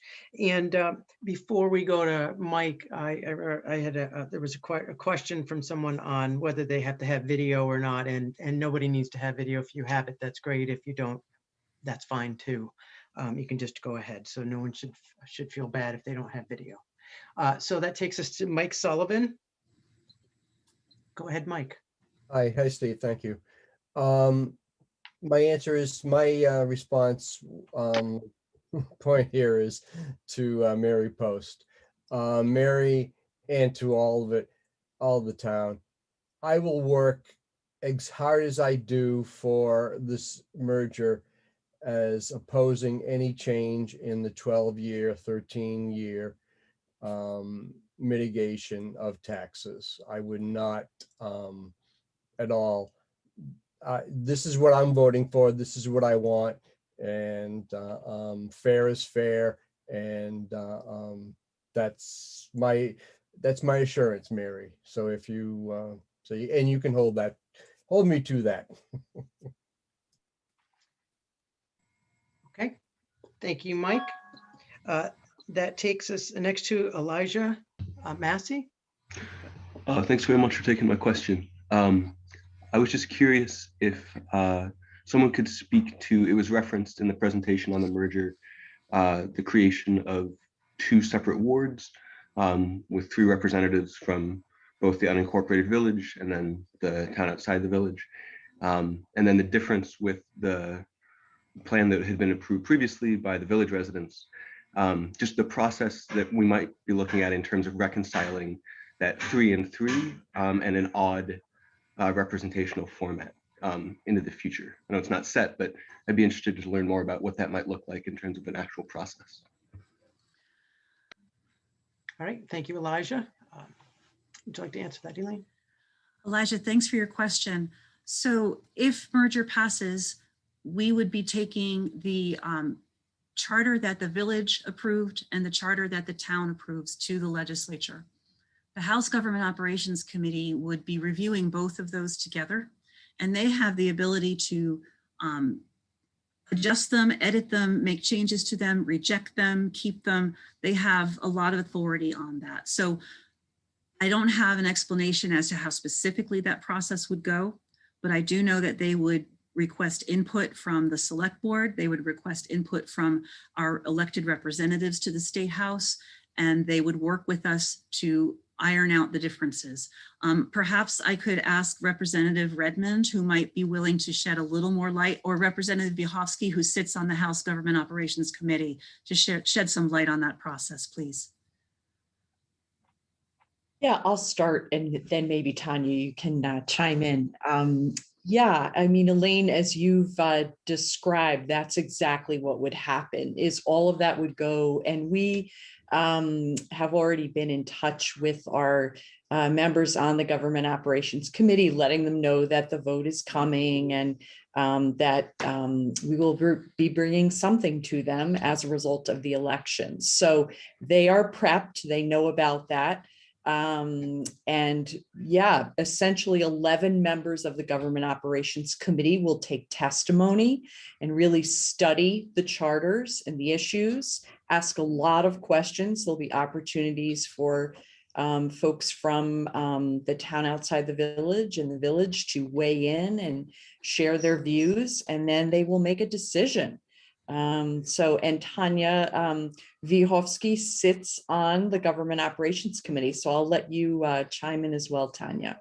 Absolutely. Thank you, Representative Redmond. I do sit on the Government Operations Committee, and we have had conversation about the various different things coming our way. And as everyone has pointed to, we will take testimony from multiple stakeholders. We will hear from the Legislative Council lawyer who weighs in on charters. And the real purpose is to make sure that we are getting at what is the intention of these charter changes. A big part of the reason that the committee doesn't want to make changes without all of that testimony is because we don't want to have to guess what we're trying to get at. And so we will bring in all of the stakeholders and members from outside the village and the village to try and craft something that meets the needs of everyone and is constitutional and legal and all of that. We do have a day that we really devote to charters, and in more complicated charters, sometimes it's more than just that day, but we try to hold that after town meeting day in the anticipation that there will be a lot of towns with charter changes. And that way we can really focus our energy and our thoughts on the various different charters and keep our lawyer from having to bounce back and forth. We bring him and just hear testimony about all of the different state charters. But the goal isn't to make changes for our sake. It's to really get at the intention and what will best suit the needs of everyone in the town. And obviously there's multiple options on the table based on what the outcome of the vote is. So I look forward to hearing an update from me as we learn what the outcome of the vote is as to what the next steps of the process will be in terms of coming to government operations. But you will be hearing from me. All right, thank you to both of you for answering that. Okay, the next person, Greg was going, they had trouble speaking, so Greg Dugan was going to voice their question. Thanks, Steve. I have a question from John Aliong, and I apologize for any mispronunciation of the last name. Mr. Aliong said he's in both the town and the village, and he had a question and a comment.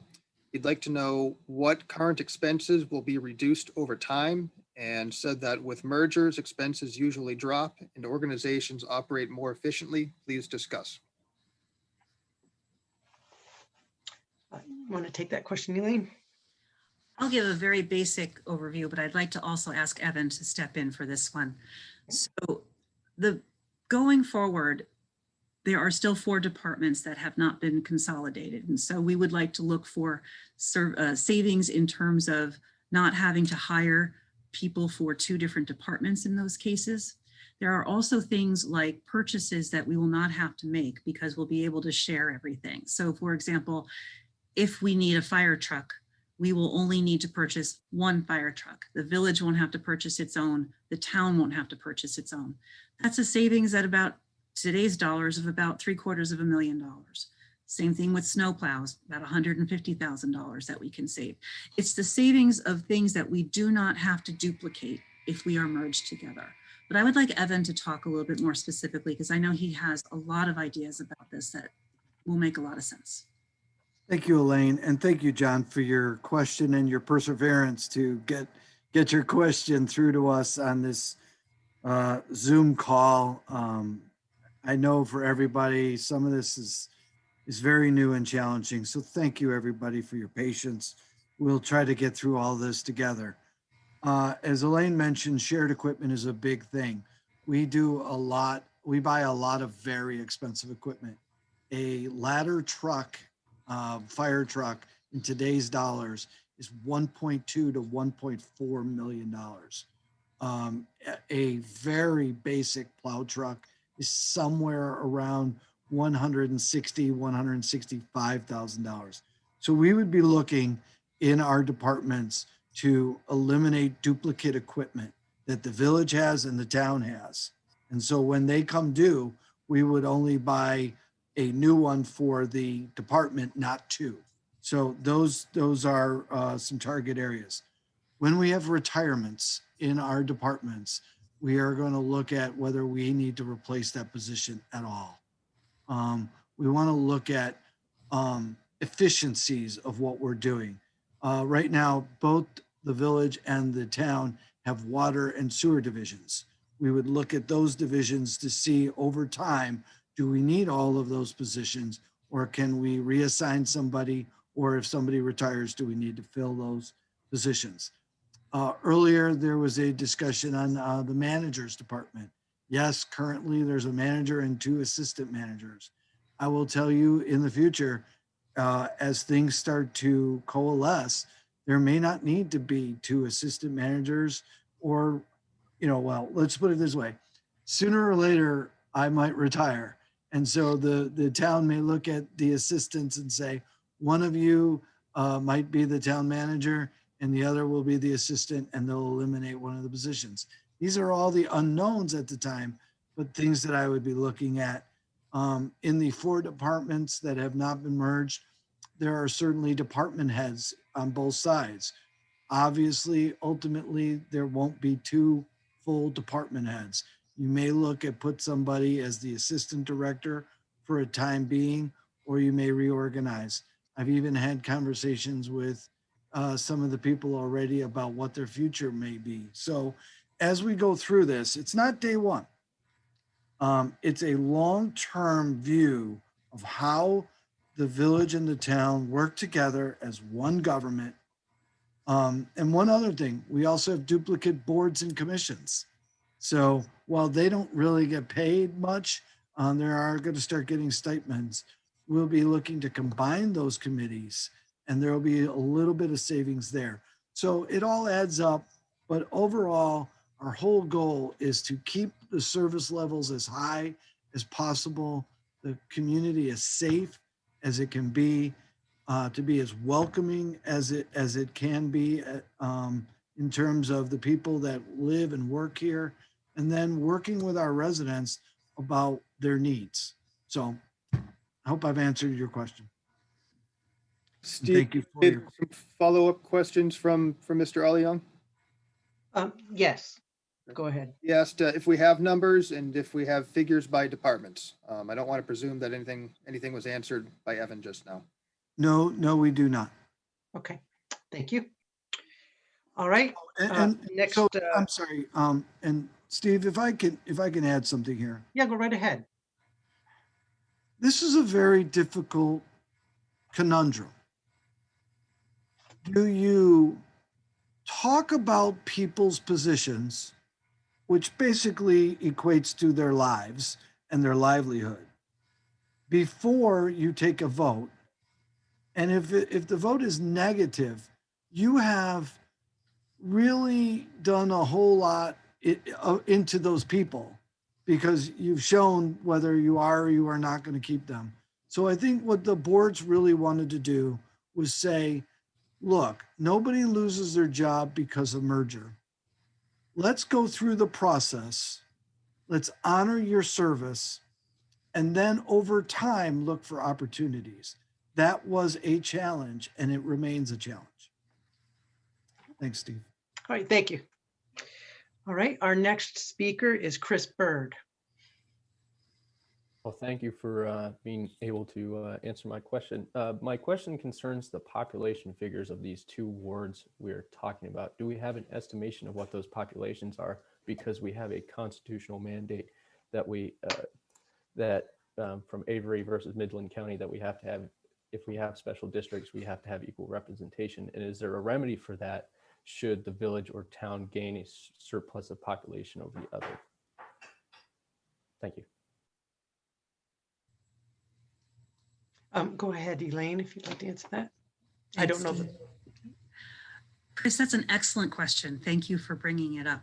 So the wards would be, as you heard during the presentation, the geographic boundary of the village as it exists now, and then the boundary of all of the other parts of the town that are not in the village. Currently, we are waiting for census figures to adjust, to understand exactly what the populations are, but currently the populations are very, very close in number. And so there is a certain percentage that voting wards need to be within before we need to adjust boundaries to make sure that proportionality is being honored, like you said, in the constitutional amendment, that we must have the proper proportions in each ward. So in the charter, we do specify that the wards can be changed based on population, and that they must be changed based on population if one becomes bigger than the other. Excellent, thank you. All right, thank you. So our next speaker is Mitchell Stern. Yes, good evening, everyone. I live next door to the neighbor from hell. Some of you may also live next to such a neighbor. A recent incident occurred which is highly disturbing. This neighbor is friends with and hires a handyman who has apparent anger management issues. While I was snow blowing my driveway, this handyman, a Mr. William Bigelow, crossed over to my driveway. You shouldn't call out any names like that. Identify people by name like that. Okay. He crossed over to my driveway and assaulted me, a lawful senior citizen, without any provocation. While I suffered some pain from this, I fortunately sustained no permanent injury. The police investigated and the case was submitted for prosecution. I do not know its status. I am annoyed because this individual has repeatedly trespassed on my property over the last few years and has verbally threatened me for the last 2 years. The police did not respond to these incidents, saying that they do not get involved with trespass and verbal threat issues. But aren't these Vermont state laws too? It bothers me that if there was quality police involvement early on, I would have not been assaulted. This neighbor will continue to bring this person back and put me in danger. What am I to do? How do I protect myself? Do I need access to a weapon? How is Essex providing me with a safe and healthy environment? This neighbor also owns 2 large dogs who are not walked or exercised, who bark all day and night out of frustration. Despite having double pane windows at my house, the loud barking wakes me up at night and even prevents me from being able to have a phone conversation. Essex and Vermont laws are clear about dogs being a continuous nuisance to health and well-being of neighbors. Outside of conversation, nothing has been done, even though laws are being violated. How is Essex providing me with a safe and healthy environment? Mitchell, this, do you have comments about the merger? Yes, I'm getting to that. Well, okay, let's get to the point, please. Okay, I shouldn't be too much longer. This neighbor's put up a fence which peaks at 10 feet above the ground, blocking light and air circulation. I feel like I live next to the Berlin Wall. Does everyone understand that Essex Town has no zoning requirements for fences? I was told by Essex zoning that a fence can be as high as 40 feet since this is not covered. How is Essex providing me with a safe and healthy environment? Now, there are other issues and time does not allow me to bring these up right now. My point is, I pay a lot of money for municipal taxes, and I get little to no support from the town of Essex or the Select Board. Interestingly, I've heard similar stories from other frustrated town residents who may or may not be here tonight. At the end of the day, the question is not whether we should merge the town and village. Instead, the more important question is whether the town of Essex is serving its taxpayers and providing for everyone's life, liberty, and pursuit of happiness, or is it just a tax collection agency which does little to serve its residents? All right, thank you. Thank you for your comments. All right. If I may, Steve, if I like may to say respond. Go ahead. Just really quickly, Mr. Stern, I'm really, really sorry to hear about the incident that occurred, and I'm very glad that you're okay, first of all. And you and I have spoken many times, and I understand the very difficult situation you are in. And I just want to let you know, we want to continue working with you to see what we can do to resolve the issues that are going on in your neighborhood. I believe Chief Hogue is present in the meeting. It won't be appropriate for us to have a conversation about your particular situation at the moment, but I'm sure I can speak for Chief Hogue when I say that we are very unhappy to know that you are experiencing these situations, and we will work hard to continue to help you resolve them. Thank you. Thank you. All right, our next speaker is Patty. Yes, hi, Patty Davis. I just have a question about charter changes. And if my question is, when you were talking about the sidewalk district and to Betsy's point, when Betsy was speaking about the 1.3 million that gets spread out over the town and the village for public works and those kind of needs. Just my question is, because there's so many details with our town being rural, suburban, and concentrated, like in the village, if we think of us as one town, I feel like we already are one town. What will it take if we want to make 3 districts? Say we want to have just rural, just suburban, and just the village that it is now, 3 districts, because I'm in the suburban district and I feel that we need sidewalk plowing now, not 12 years from now. And if we are having a savings of $2, I won't quote where I got the figure from, but $2 savings on our tax rate for, you guys are keeping that 125,000 obviously for your sidewalk district because you're used to having all your sidewalks plowed because the kids walk to school. Kids are walking to school near the schools right here in the suburban area. And if we were 3 districts, then it would just be the suburban area and the village area that needs the sidewalk plows. And maybe our area would have to pay a little bit higher tax. How would one change the charter? Do we have to go through the whole thing again for a vote?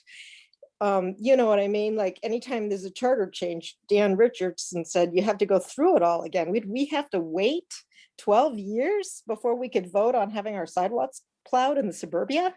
That's my question. Thank you, Patty. Elaine, would you like to handle that question? Okay, I think Patty, so you're basically asking how we change the sidewalk district if we wanted to? Yes. Do we have to go through the long process of a charter change? Can we work these details out before the vote? I guess not. Okay. So Evan, please go right ahead. Patty, very good question. My understanding, having talked with our merger attorney, Dan Richardson, is first we have to go back to the reason the district is looking to be created. It was to maintain a level of service that is not necessarily provided townwide. So the village does sidewalks in a grid pattern. They want all the sidewalks cleared by 7:30 in the morning. It is not that the town is not concerned about sidewalks. It is not made the same way.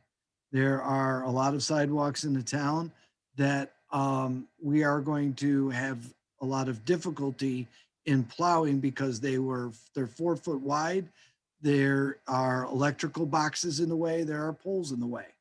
Having said all that, it is my understanding that if a neighborhood or neighborhoods wanted that level of service, staff would review it, provide an estimated cost, and the town government, through its own authority, could create a district for that service.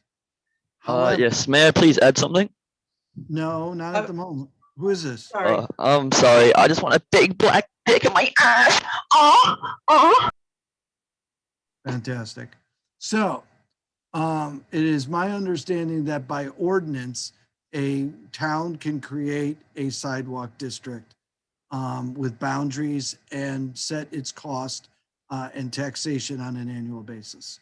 But again, back to the reason the town and the village offered the sidewalk district in the village was more to give the residents of the village an assurance that that level of service would continue.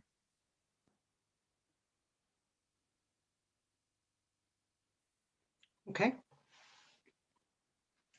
All right, I think we got that. All right, the next speaker is Annie Cooper. Last weekend. Excuse me, Steve, is there any chance, is there someone that I can go after for a second? I have a dog predicament. Sure, we can, I'll skip to the next speaker, which is Will Dodge. Hi, thank you. I really appreciate being given an opportunity to speak. So I'm speaking both as a resident of the town and as the chair of the Essex Energy Committee, which covers both it's one of the committees that covers both the town and the village. And what I wanted to say is I both appreciate how much time all of the work involved in merger has taken, but one of the things that the committee does is to try to help implement an energy plan that was adopted in 2019 by both the town and the village, and that has a whole range of requirements, priorities, goals, chief among them, achieving certain energy targets for the town, dealing with efficiency, switching fuels away from fossil fuels and towards renewable energy. My concern is that in all of the merger documentation that I've seen, that priority of trying to deal with the energy needs for the town, for what is going to be the second largest community in Vermont, doesn't end up being addressed. I'm hopeful that that's because merger is a vehicle to get to better service delivery, better resilience, better focus on things that people care about, and not become a kind of an enterprise onto itself. I don't pretend to understand the mechanics of the merger half as well as other folks do. But what I can say is that I feel like the time and investment of energy has been huge, such that we can't focus on things like the energy plan for the Energy Committee or some of the other work that all the great volunteer committees in both the village and the town have been working on. So that's all by way of saying that regardless of how this outcome of the vote is tomorrow, I hope we can start to focus on other things sooner rather than later. Thank you. Thank you, Will. Victor, any points there, Elaine? Will said it great. Right, perfect. Be a vehicle for that. Yep. And so, and just a side note, you know, again, if anyone is obnoxious or not following the rules established, as we've noted a little bit in chat and such, we have removed people from the meeting. We need to all remain civil and respectful of everyone's time. So, all right. So next up, we have Annie Cooper. If Annie was done with her issue she had was preventing her from being in her turn.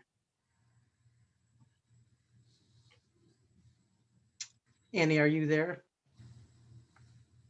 I am here. Thank you so much, Steve. Nice to see you all. And what a pleasure to see all the faces. It's just a pleasure to be here and a privilege to live in Essex. Thank you all so much. I'm thrilled to hear that Will Dodge went ahead of me because I'm in complete agreement. My goal when I run at merger is exactly as Will has described. I see it as a joyous, forward, efficient in every way. Well, I mean, there's many ways as we can, of course, we're human, but in all the ways so that we all may carry on and move forward together. And so I see merger like that. I would like to echo Mike Sullivan's statement that never would I allow that we would all vote for merger and then somebody would dismantle it so that they could pay so much less in taxes for reasons that are greedy. That's not cool. That's not what merger is supposed to be about. And I would stand solidly shoulder to shoulder with anybody arguing against that. My one question is, could someone please tell us what it would feel like to staff to their ability to do their job if we were to merge? And I'm enthusiastic for merger and I hope it passes. Thank you so much. Thank you, Annie. Did you have any comments there, Elaine? I think that's an Evan question. Okay, go ahead, Evan. Annie, could you repeat it, please? I missed the ending. She was asking what the experience of merger might be from the staff perspective. Oh, Annie, go ahead. Yeah, I'm sorry. I was talking really fast. I was shockingly. I was hopeful that someone could describe what it might feel like, because what it might feel like to work in a merged community versus the strategies needed to work now. I'm just curious as to if I was a member of the staff of either the village or the town, what it might feel like to have a merged community from my workspace of being a staff member. Thank you. Okay, thank you, Annie, for clarifying that. I guess I'll two things. I don't want to purport to know how individual employees will feel. Some will like it, some may not like it so much. So I don't know how to go there, but I will speak to one voice, one direction, knowing what your community board wants, working for one board, not having to sometimes go to two different boards and maybe potentially getting two different answers in two different directions. We'll set it very well. We have a lot of things to be working on. There are a lot of issues that come and go on an annual basis. I'm currently sitting in my office, and one of the top issues is coming up is marijuana. Are we going to opt in or opt out?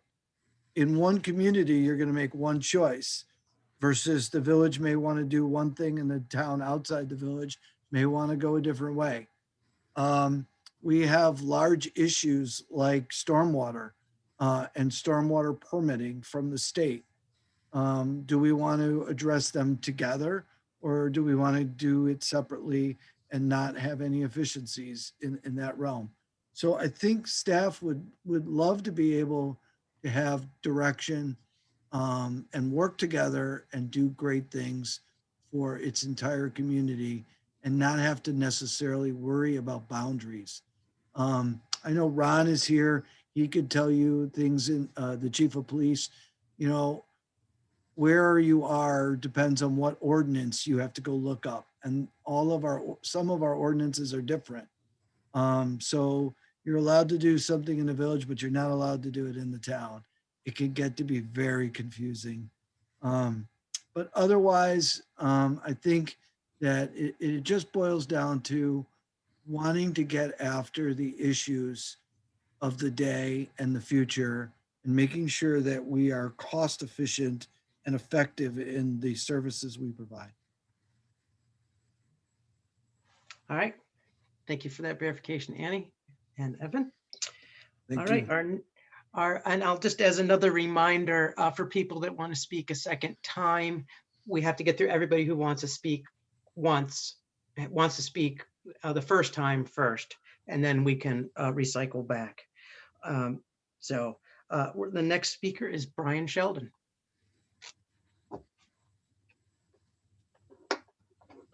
Hi, thank you, Steve, and thank you, Select Board, for this opportunity to speak. First, I wanted to thank the board and the citizens of Essex for all of our hard work on this issue in the last 2 years. I believe that the plan as proposed is a good compromise and is fair to residents of both sides of the village border. I support it, and I hope everyone will join me in voting yes tomorrow. That said, I share the concerns with the previous concern that of the previous speaker that pointed out that any wards that we draw must have the same population. I just looked up the 2019 census estimates, and if my math and Googling is correct, the population of the TOV is 11,300, and the population of the village is 10,600. If those numbers hold, yes, the village and the TOV districts are approximately of the same size. Of course, we're waiting for 2020 census numbers to come in to know for sure. But if those numbers hold, I think that those districts would be constitutional under the principle of one person, one vote. One of the many reasons I'm supportive of the merger charter is that it contains the ability to redistrict any new wards that we draw as the populations change. But to me, that begs a question. If merger does not pass, how would redistricting occur under the 3-3 proposal that passed in March of 2020? Thank you. Thank you, Brian. Is there any comments you need to make, Elaine, on that? I think Brian's just Yeah. to confirm, Brian, you're asking how would redistricting occur if merger didn't pass, but the charter change we passed last year did pass? That's basically what you're asking. Okay. So yes, except that of course it already passed, right? So right, but passed the legislature. Yes. I'm going to punt on this to say that we would still be required to comply with the U.S. Constitution, regardless of whether we've merged or not. And so we would still need to rely upon census figures to determine the populations of the two wards. And then we would need to take steps to redistrict if they varied too much from the percentages that's allowed. Okay. All right, thank you very much. The next speaker is Irene Wenner. Thank you, Steve. Thanks, everybody. I would question some of the statements that I've heard that consolidations have minimized duplications and that you found efficiencies in service delivery.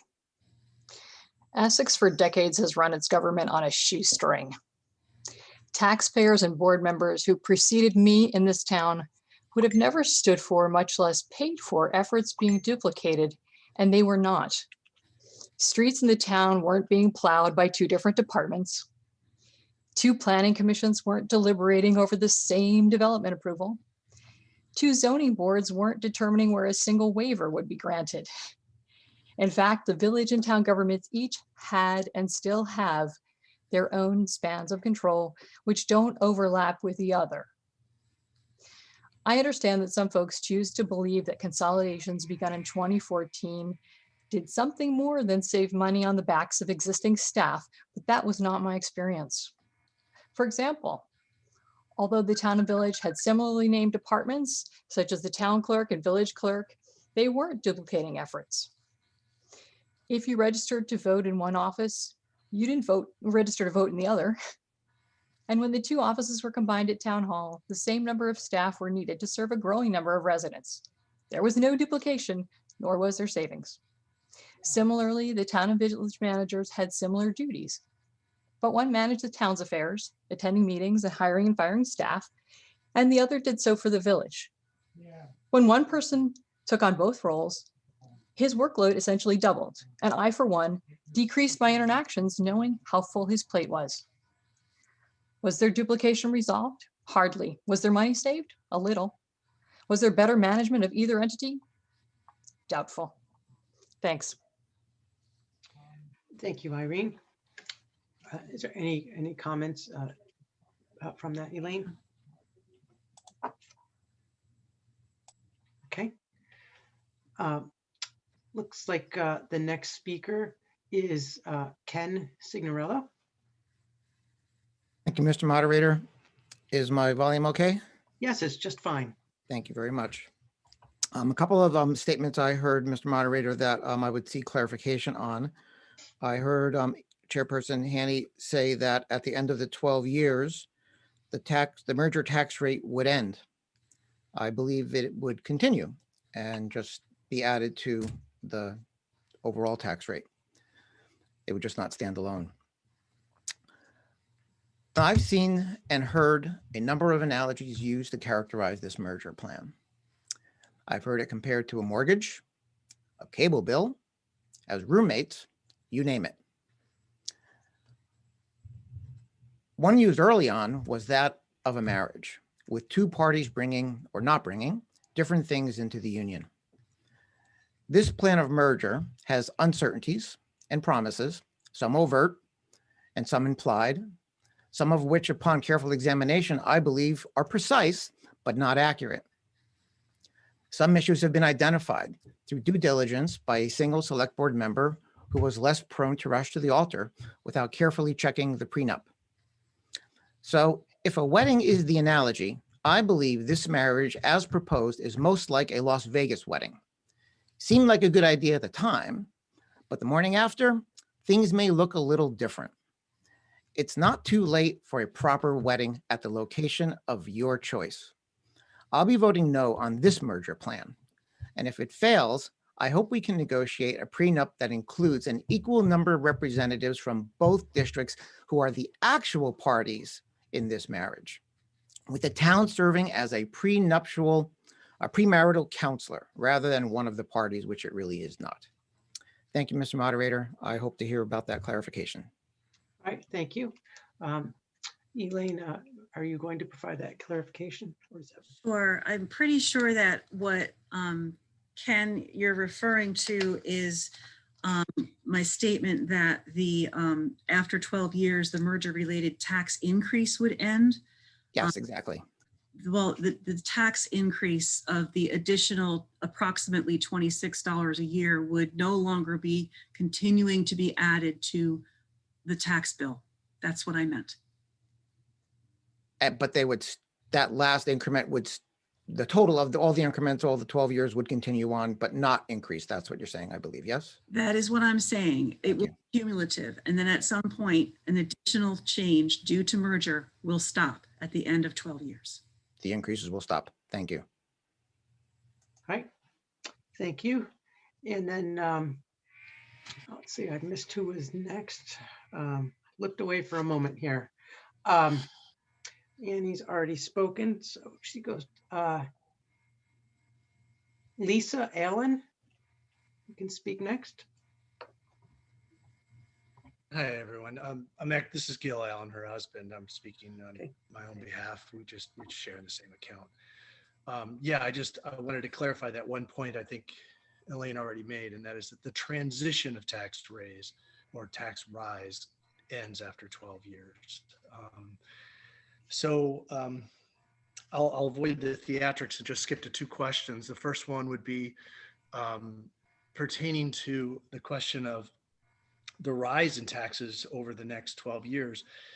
You know, we're no stranger to the fact that our taxes continue to rise every year. And I saw some accusations on Front Porch Forum and whatnot that savings from the merger of certain services have never really been realized in the form of a reduced tax rate. In fact, taxes just keep going up. And why is that? And I think we all know that that's because the rise in taxes is outstripping the savings that we've gained up until this point with the merger of services. So the one thing I couldn't get from the report, which was I was trying to glean from it, is where does the majority, what is the greatest contributor to our rising tax rate, our tax base, both in municipal and school taxes over the past, say, 5 to 10 years? It's always been my impression that it had to do with benefits and health, particularly health benefits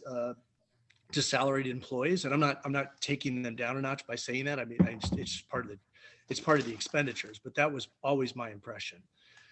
So that's my first question. Where is the majority of our tax rise going to year after year? And then the second question I'm going to ask is, if this merger doesn't go through, what's plan B? Like, if we're not going to transition our tax, we're not going to transition to an equal and more equitable distribution of tax burden from the town and the village. What do we do next? Does the village separate? And if the village were to separate, I've heard a lot of conjecture about what that would mean. What would that mean to town of village taxpayers if the village were to separate? Two questions, sorry. All right, thank you, Gil. Elaine, would you like to address that? I'm actually going to defer to Evan on the driver of tax increases. All right, go ahead, Evan. Oh, thanks. And I'm also going to ask Sarah if she's available as well to chime in, but I could tell you, having been here for just a couple of years, capital costs is one area that we look at, but mainly it's employee salaries and health insurance. Health insurance is, what was it? Last year, we had to end up changing carriers because we were looking at a 15%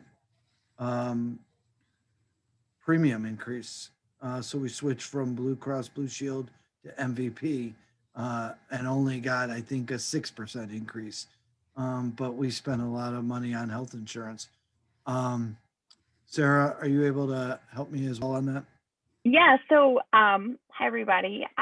The largest single expense in either the town or the village budget is personnel costs. So salaries, overtime, health insurance, retirement, FICA, Medi. That makes up approximately half, give or take a few percentage points, of either of the general fund budgets. So that if you were to categorize expenses out of those budgets into things like personnel costs or other professional services or capital expenditures, paving, supplies, utilities, the largest single component is personnel costs.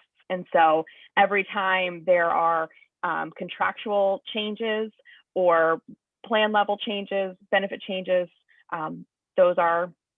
it's really the first thing that changes when we develop the budget spreadsheet. So I hope that helps without going into a lot of detail off the cuff. Okay. And then the second question was, what is Plan B? Yeah, well, what would be the alternative, and what would it look like to the town outside the village, if the village were to separate? So what I'm going to do is talk a little bit about, in very broad terms, about a potential Plan B or alternatives. The trustees have said that should the merger vote not pass, they will have a conversation with their residents to talk about what the next steps are. So we are not going to prognosticate on what the village is going to do if merger fails. But what we can say is that we are going to continue to work with the trustees as our partners to keep Essex affordable and to ensure equitable services that are accessible by all and are paid for as evenly as possible. And we can continue working on that. If merger fails, that does not become the end of all work that we do on trying to make our taxes equitable and our services accessible to all in an equal way. In terms of the cost of separation, I know that we have had some very back of the napkin, back of the envelope calculations provided by the town. Evan, I don't know if you want to talk about those a little bit, but there are so many unknowns as to what would happen if separation were to happen that we can't necessarily give you a really strong picture of that. Evan, that's not a great answer. So Evan, why don't you help me answer? I will tell you, I don't normally like answering questions starting off with, it depends. It depends on what separation actually means. Does it mean, as Mr. Signorello said earlier, if you want to call it a full divorce, are you married and you're getting a full divorce and you're not sharing anything, both parties are just going to walk, whatever it is, walk away. I don't know. We currently share a police department. I don't know. That's up to the two parties to decide what does that mean and where do we go from here. And it's up to the manager to administer it. I can advise them, but they'll need to sit down and have a long discussion about what it means for the two municipalities going forward. And that's all I can say is that that conversation would have to be had. And I think, as Elaine said, and I did hear this from Andrew on the village board, the village is going to need to talk to its residents. And I would also suggest that the town select board also do the same and have forums with their residents. Am I allowed to ask one follow-up question in response to the answers? Could you do me one favor? Could you speak up just a little bit? Am I allowed to ask one follow-up question to the answers I was given? I think it's okay if it's quick.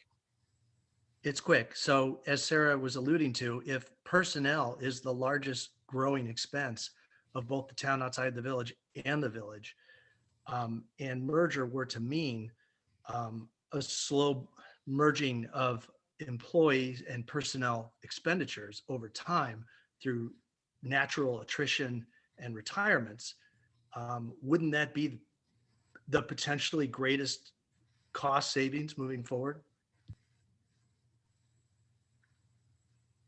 It would, if it occurs.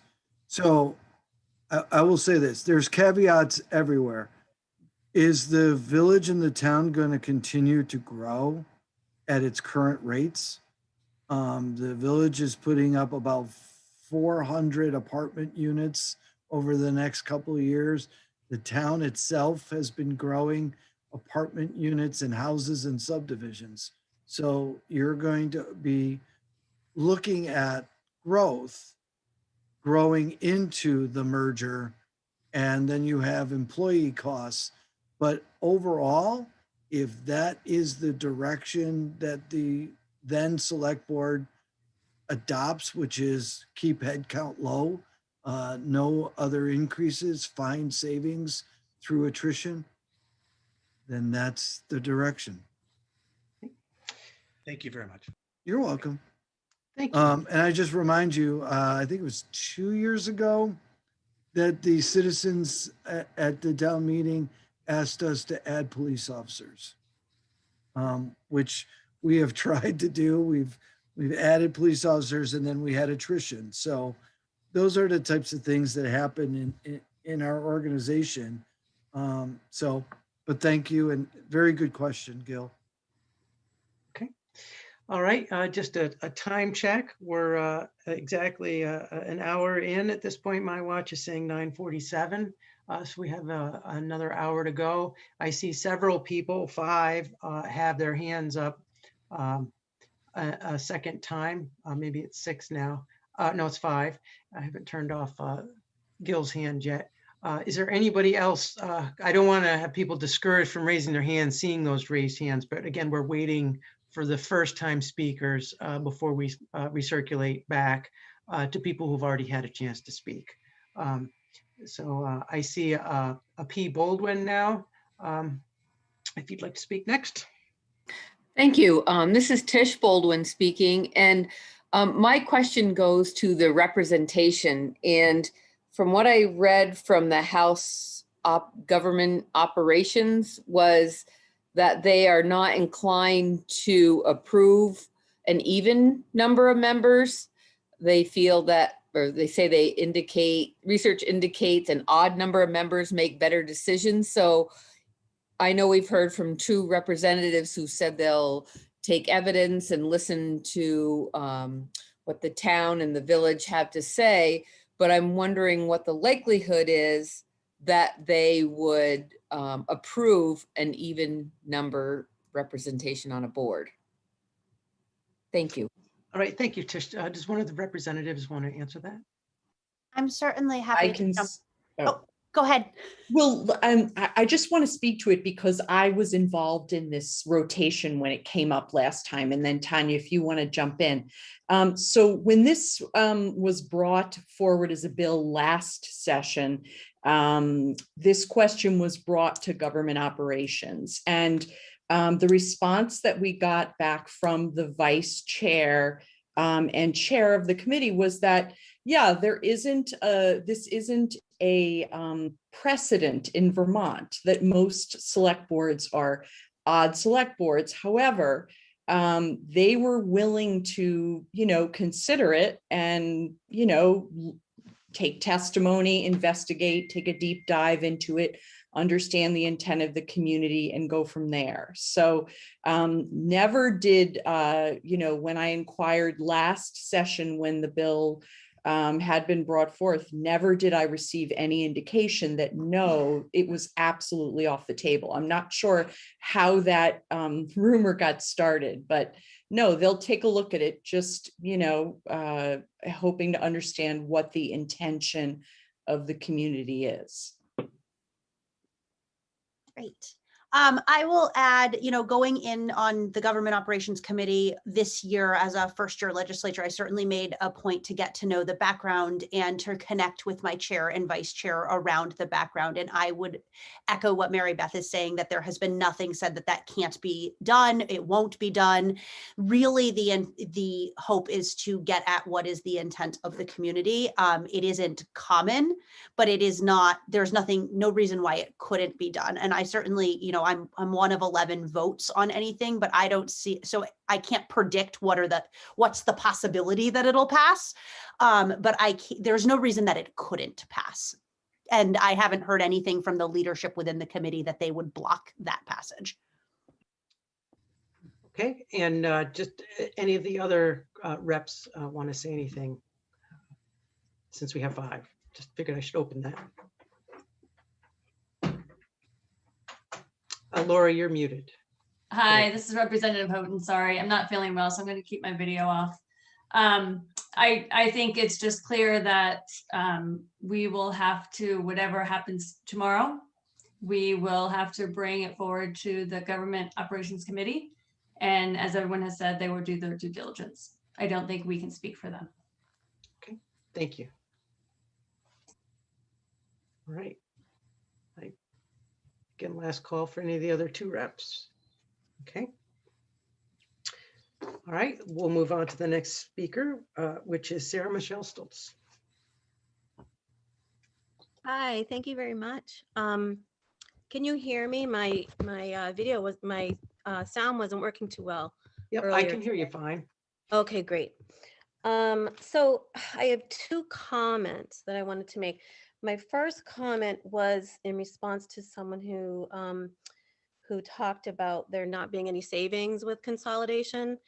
And I think that's what I understood she said, which really doesn't make any sense, because for years, or recent years, the select board has made presentations while this person was actually on the select board. And there were at least 1 or 2 slides really detailing the consolidation savings. And there were many employees that came and talked during budget presentations that listed out specific savings and efficiencies in certain departments. So just wanted to let the public know that. Second, I just want to say that I proudly support merger. I really feel like when we put the entire community together, working with the expertise from citizens, positivity from the many wonderful people in our community, the many ideas and the total collaboration between everyone. In my experience, when that has happened, and I think we have amazing people in both in the entire community, I just think in my experience, it's always been better. So I wholeheartedly support it. And I ask that everybody reconsider voting against it. I think we have a lot more to gain. So I guess that's it. And thank you very much for taking my comments. All right, thank you, Sarah Michelle. All right, that is the cue of the moment for first-time speakers. Is there any other first-time speakers? Okay, I see Marcus Serta has raised hand. So go ahead, Marcus. Thank you. Thank you so much for the work you're doing tonight to run this meeting. Thank you to everyone for attending. It's great to see such a good turnout. I want to just simply say that, because it's been said so much better by many others before me, and explaining this, and I really do appreciate the vigorous debate we've had in this community.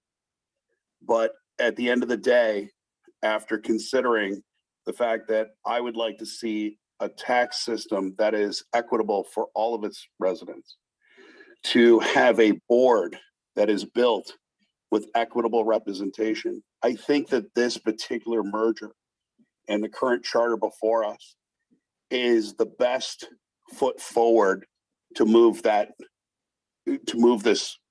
on for our community. And I'm supporting merger, and I will be voting in the affirmative, and I hope that other community members do as well. But again, I just want to acknowledge that I really do appreciate the community participating in this debate. I appreciate the fact that the board and the village trustees, everyone in our government has been working hard in order to provide as much information as possible so that, again, we can have this discussion.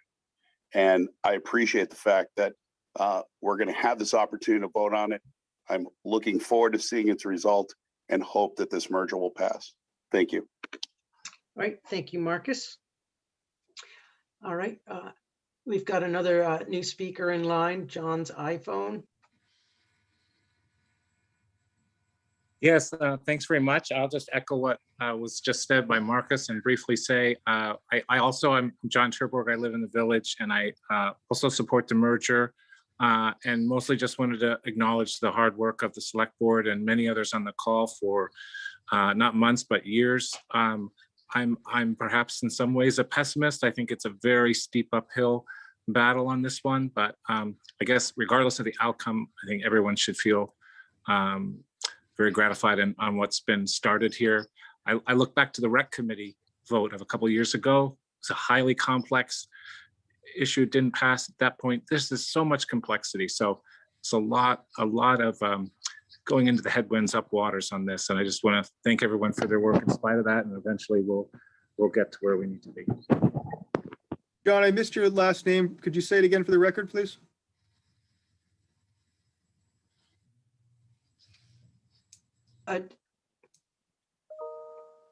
Yeah, could you give your last name, please, John? I think you said Cherbourg. You're on mute.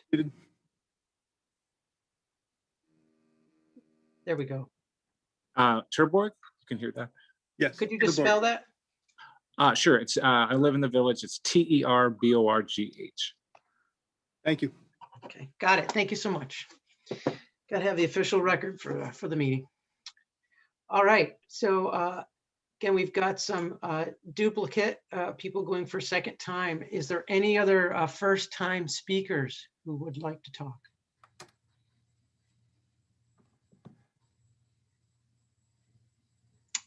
Okay, the way I'm going to handle second time speakers is I'm going to take them in the order that they queued up as well. But after each second time speaker, if a first time speaker has gotten in line, then after that, I will then move to them before I go to other second speakers, just for fairness. So circling around here, and I've also we don't have anyone on a straight phone, like as in calling in on a landline, not an iPhone. So that's why I have not stopped to check the phone lines in case anybody was wondering. So our first repeat is Mary Post. You may speak now.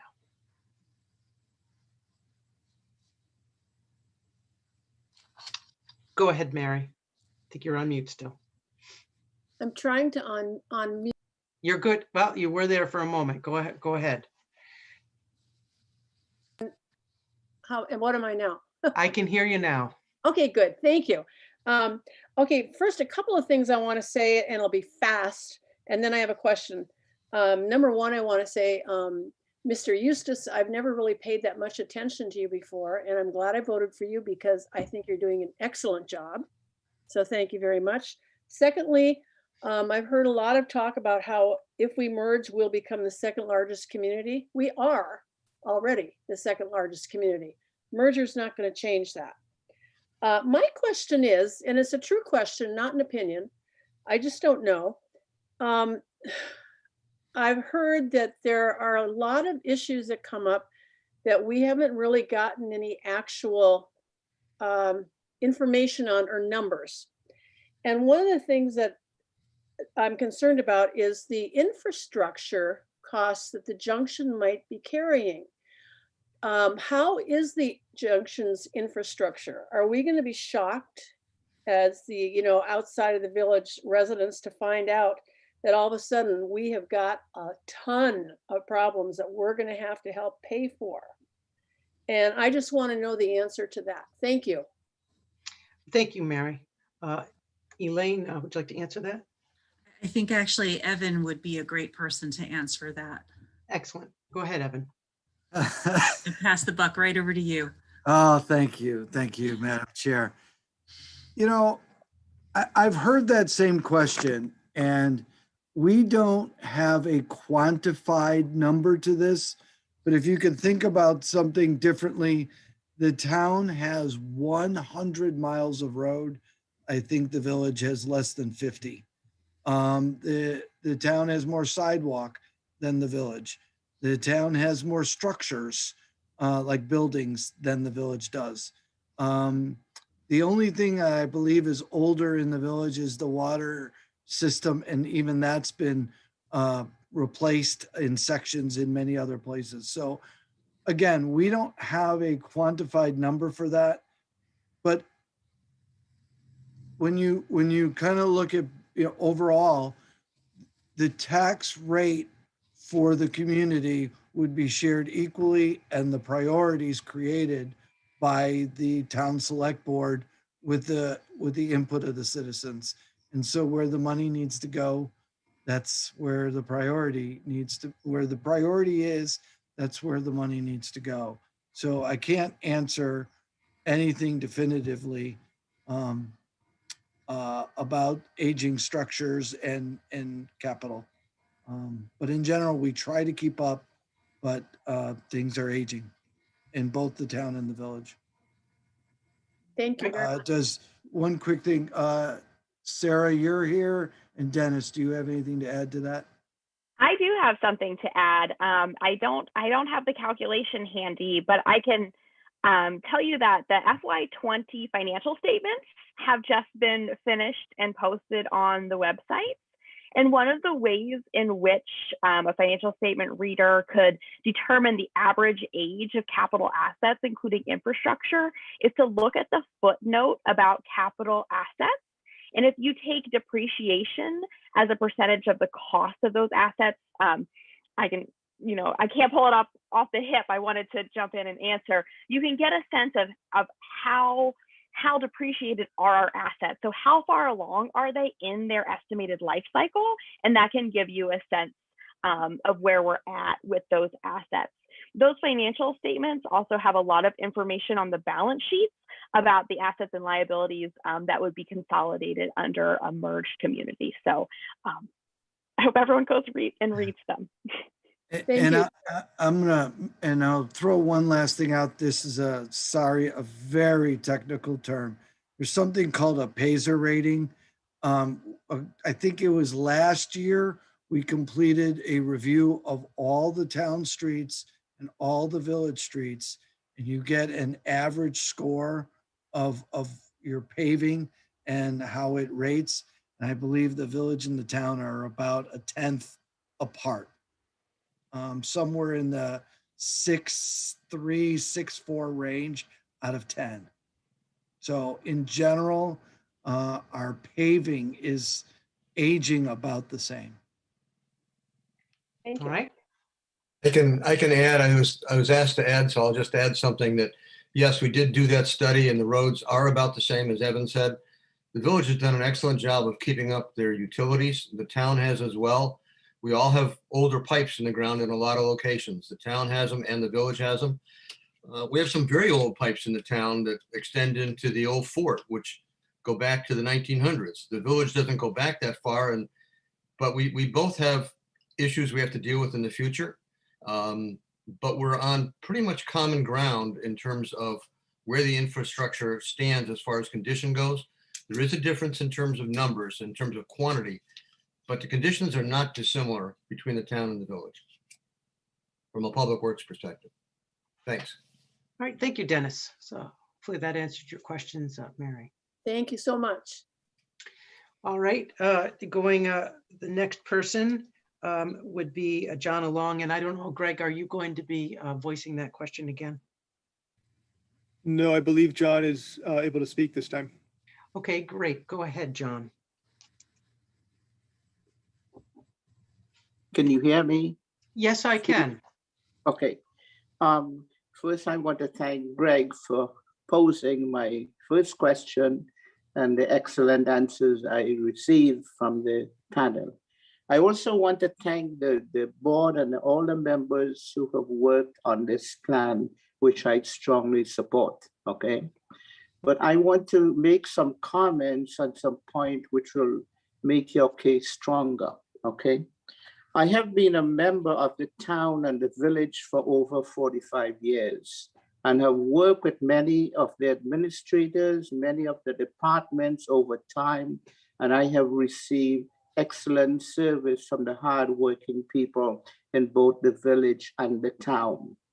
But I think I was looking at, I got in late into the meeting and I was looking at some of the numbers, and some of the numbers seem to show a tax burden to the town over time, okay?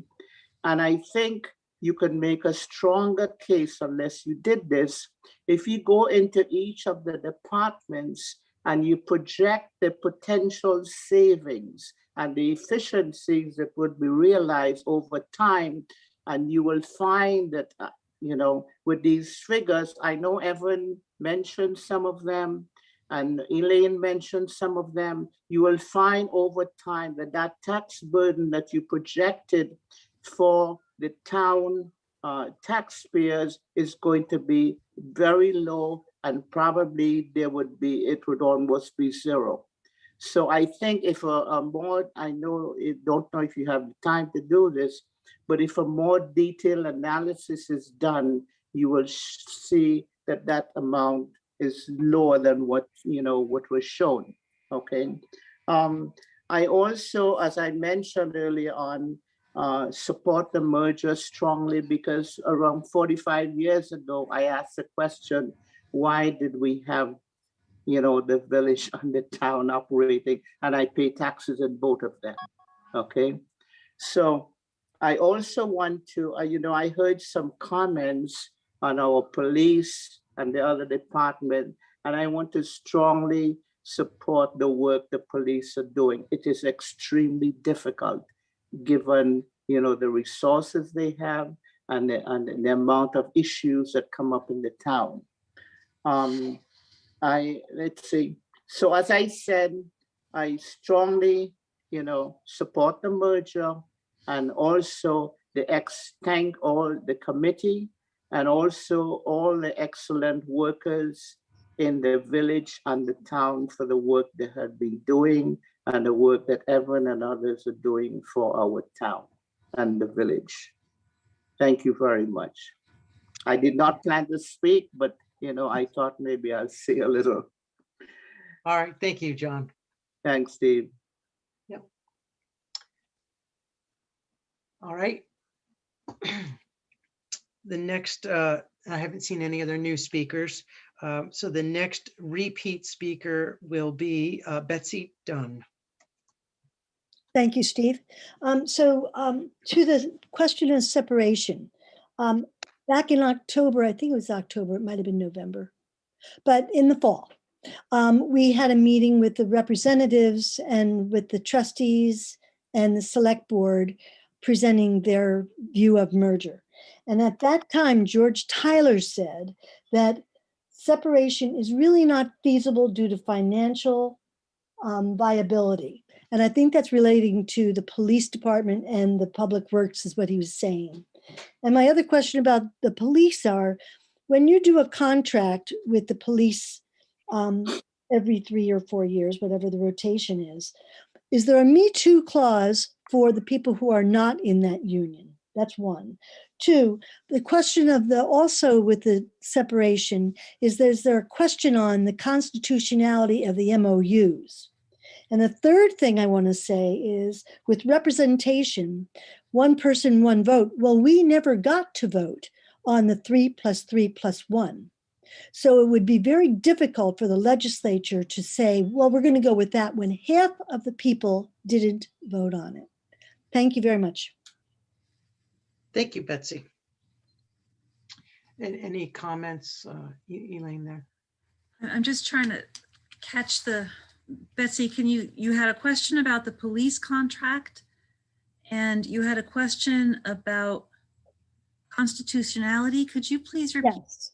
The representation, when the village had their vote last year, because that was in November, it was a 3+3+1.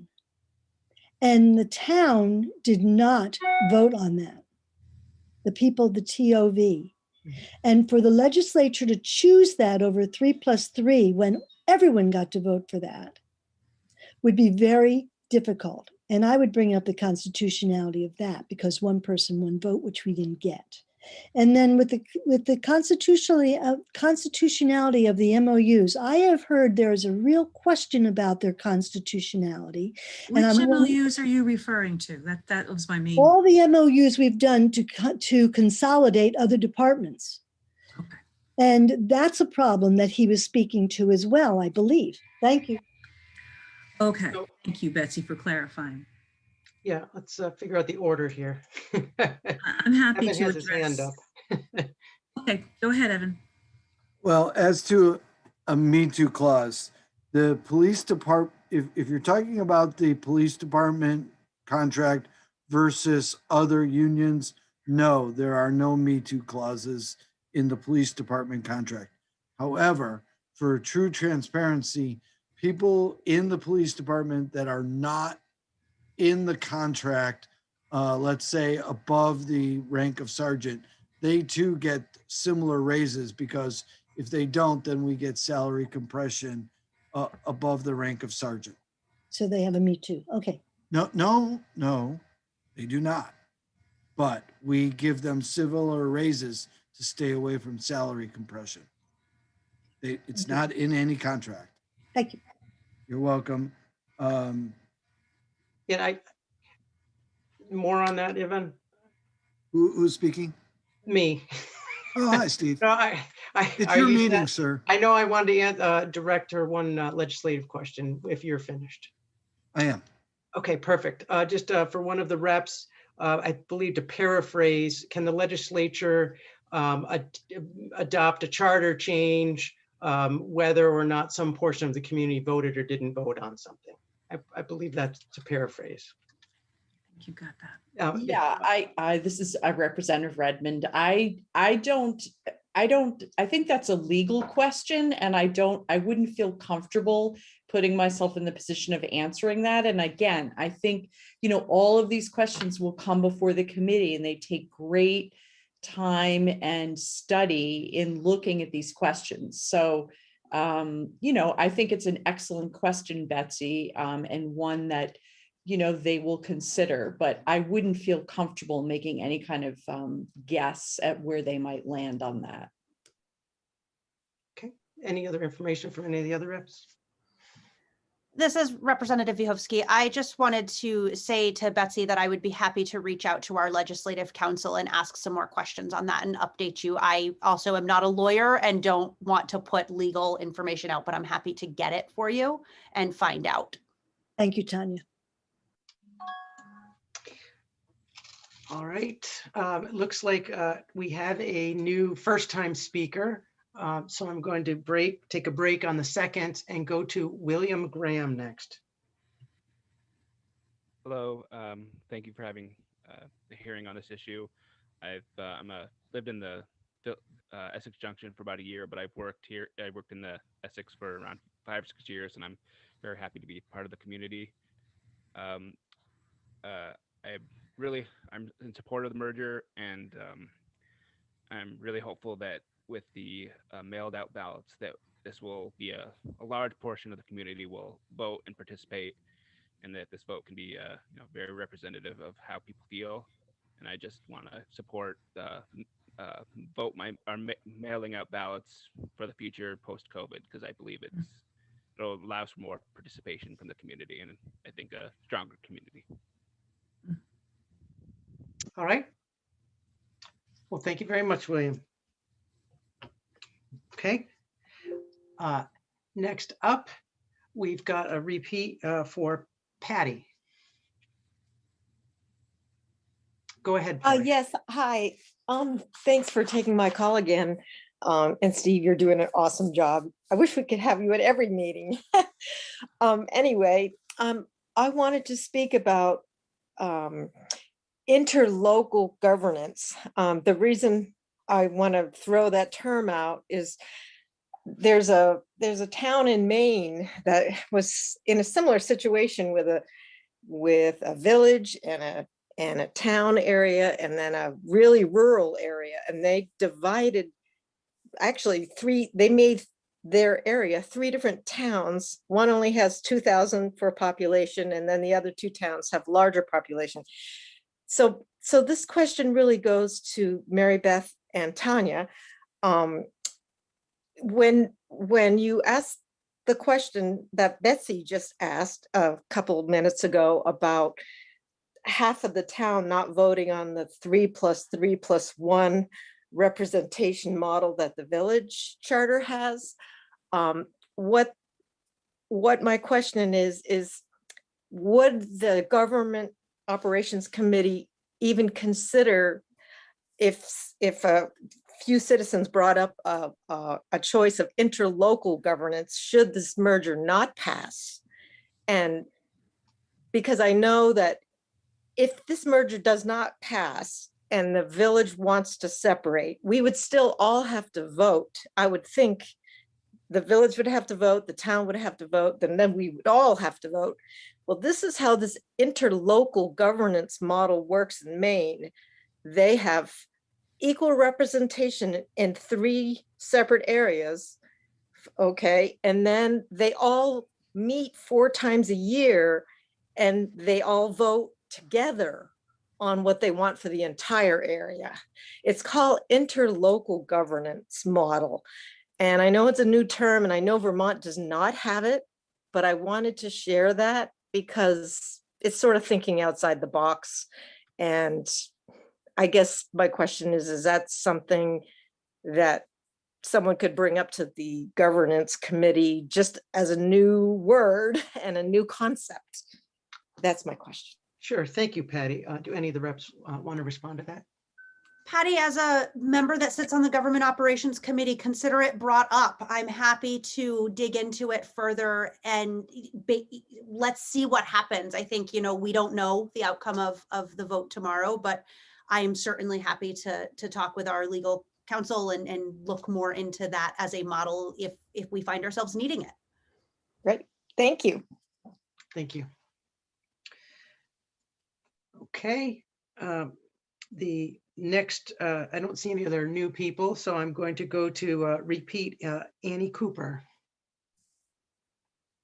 Hi, thank you very much. Steve, I always vote for you.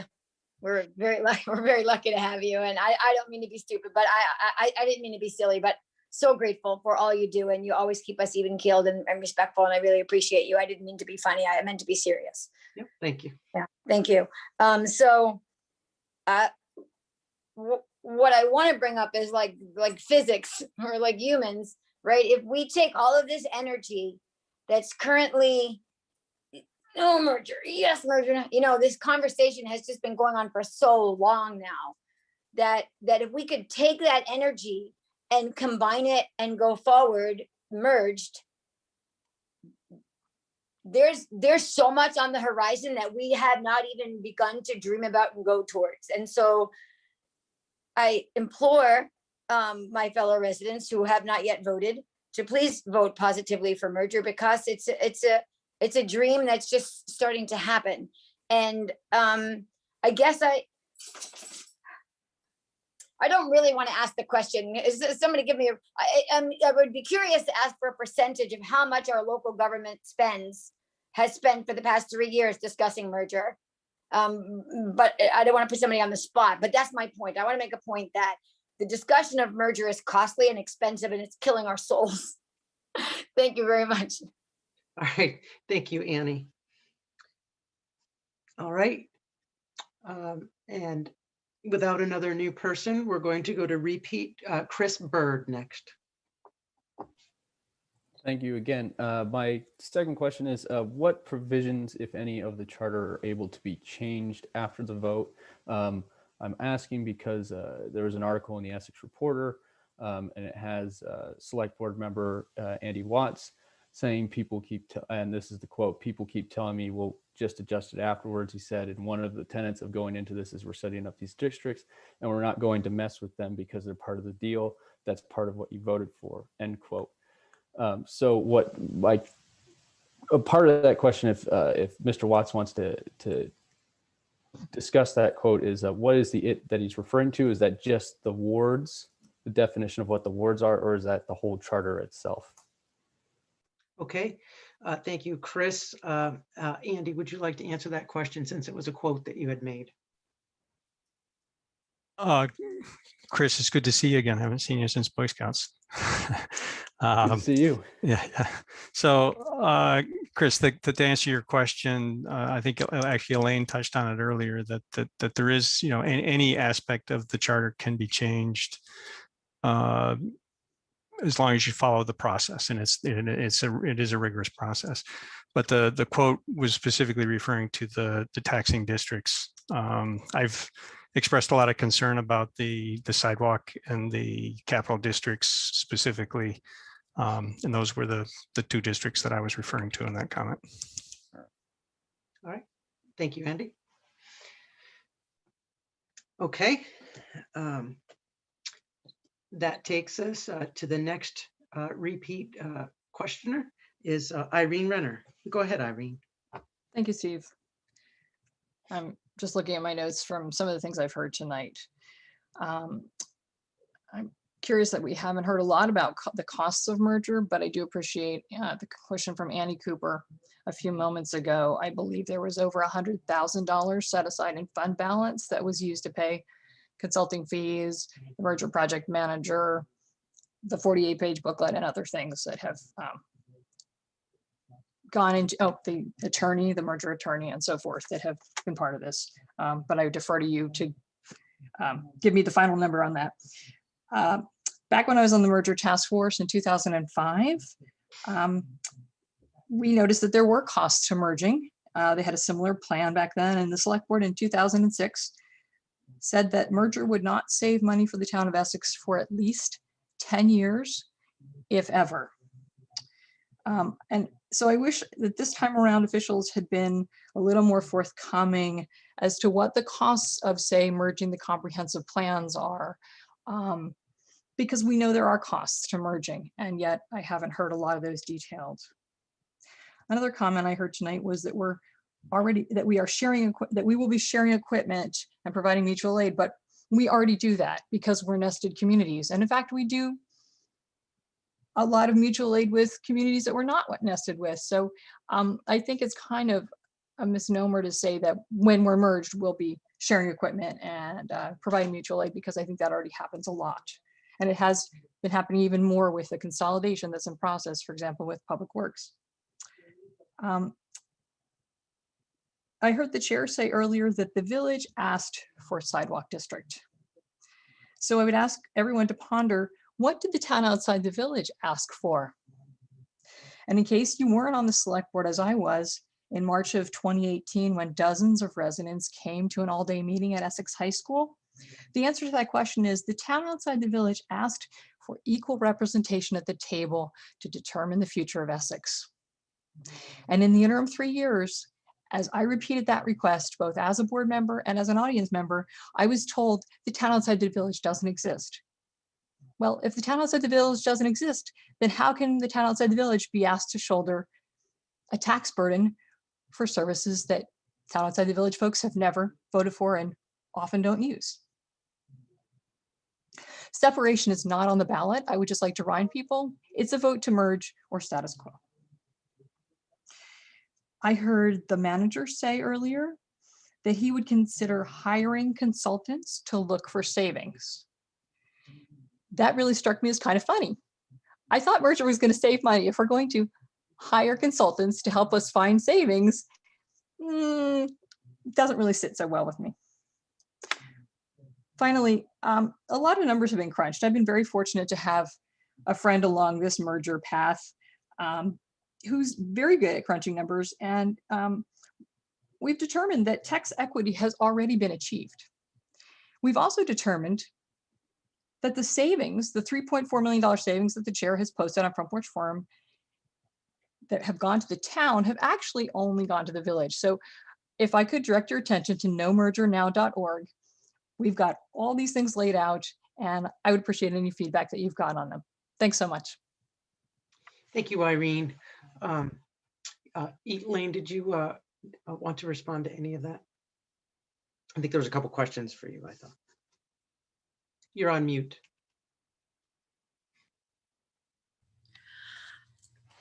There were quite a few statements. I didn't quite detect any particular questions. I will stand by the town's calculations regarding consolidation savings. And as I showed in our budget presentation a little while ago, that the consolidation savings are split between the village and the town, and we can itemize them quite clearly. So I believe that we have done we've done our full responsibility in sharing the kinds of data that we need to share with the community on this topic. Okay, thank you, Elaine. So with that, I don't see anyone in the queue. We have 20 minutes left on this topic if needed. Oh, it looks like we've got Scott or Robin Moore would like to speak as a first-time speaker. So go ahead. Hi, good afternoon or good evening, Steve, at this point. Can you all hear me? Yes, I can, Scott. Perfect. Thank you so much. First of all, I want to thank you again. And for those of you that don't know me, full disclosure, Linda Myers is my mother-in-law, and Marty Myers is my father-in-law. God rest his soul. So with that in mind, my mother-in-law lives in the town outside the village, which is not in and of itself its own municipality. My wife and I, Robin, live inside the village. I moved here to go to high school because this was the best high school in the state at the time. We moved into the village. And at the time, I didn't know where the village line was. So I know that I went to the town to visit my mother-in-law. I didn't know when I crossed over. So as someone has said earlier, this is one community, and I'm in favor of merging. But the question I have is, first of all, when we look at all of the numbers and the amount of time and energy and effort that is spent, has anybody done any sort of calculations as to how long we have spent on this issue? I know we talked about the money spent for merger booklets, things of that nature, but does anybody have an hours spent estimate? That'd be my first question. Then I had a follow-up if anybody happened to have that, a guesstimate in thousands or tens of thousands, just out of curiosity. Scott, I don't think we've ever done an accounting of the amount of hours that we've spent on it, but it's been a very, very long time.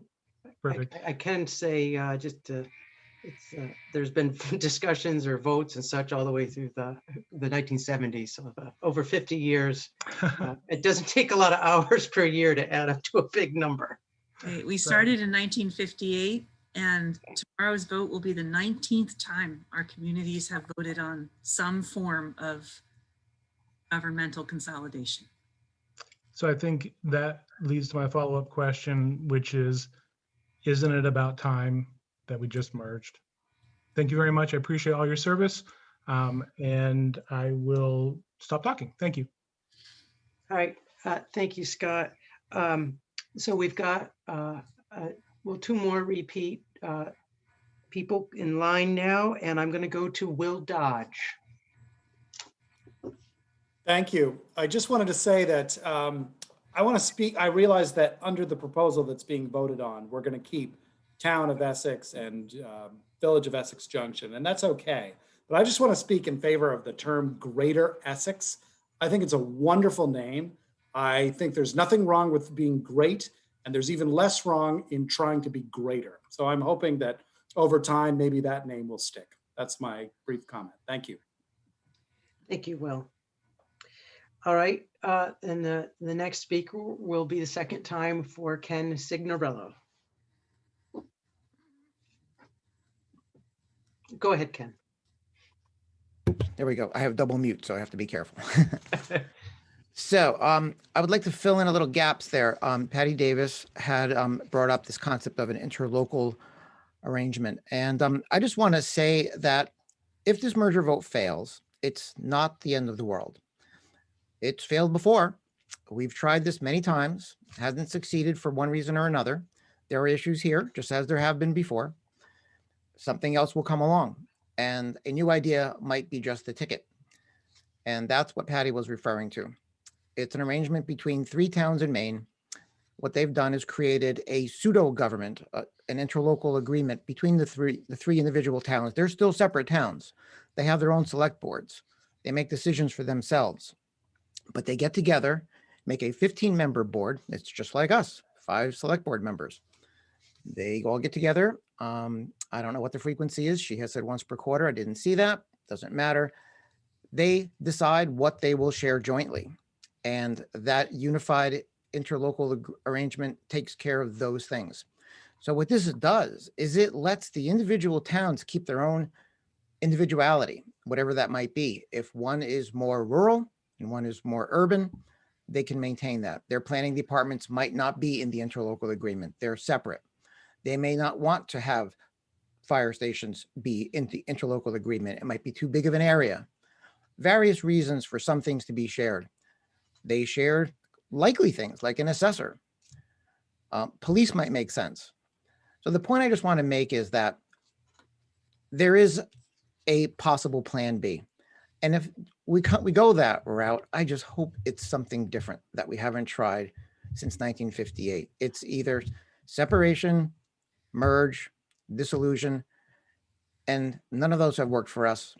I think we need something different. We're unique. Rarely does the town and the village both grow. We've had that benefit. IBM has brought that to Essex. It's created a situation now where we're competing to some extent, and that's where a lot of the angst comes. And I think we need a new solution, something different. Thank you. All right, thank you, Ken.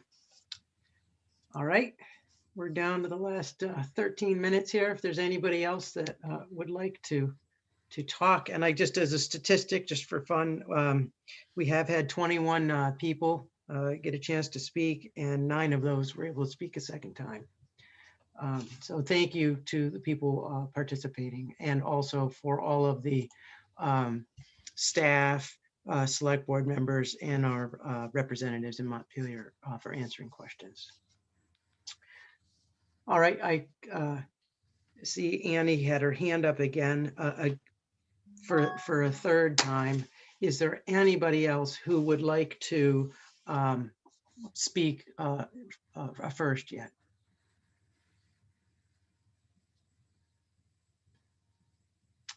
And then perhaps we can wrap up after this, just so we don't have the same few people speaking too many times here. Annie, did you have a quick comment? Yes, very quick. I'm so sorry. Before, when I was talking about, I meant time. I meant how much time we were dedicating to the conversation of merger. It's a deep consumption of time. And I just wanted to clarify that when I realized I hadn't said it like that. Thank you. Thank you, Annie. And same thing with John Turvogue.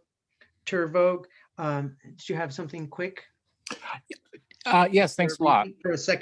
For a second time. Sure, thanks very much. I just was going to follow up with the another sort of number crunching angle, different perspective on the same things that's been shared before, but that was about the increase of the $26 a year. That's likely to be probably a good deal less than what the natural increases over time of taxes are, I'm guessing. I don't know if anyone wants to speculate on that, but my guess is that, as people have said before, it takes, it's expensive. There's health care increases. There's lots of costs that increase every year. That's likely to continue to get the great service that we have. And, another way to characterize is that the for the next 12 years, the increase town outside the village is likely to be a lot less than what is essentially the needed increase in taxes over time. All right. Thank you, John. All right, we do have a first-time speaker queued up, Elise Serta. Hello, longtime listener, first time caller. Hi, everyone, and thank you so much for the time this evening. One thing I just wanted to be brief. I think we can all look at numbers and spin it whatever way we want. We've certainly heard years and years and years of that. But really what matters to me is fairness. And I don't feel it's fair the way it's set up now. And I think that's why we keep revisiting this. If it were fair, the village wouldn't keep coming back. It's time for a change. It's not time for status quo. Can we look at the last 4 years and what we just debunked as a nation? Status quo doesn't work. And I'm for a merger. I voted for it. But if merger doesn't go through, I'm not standing for status quo. I'm standing for dissolution or separation, and the town needs to consider that when they're choosing a vote. Thank you. Thank you, Elise.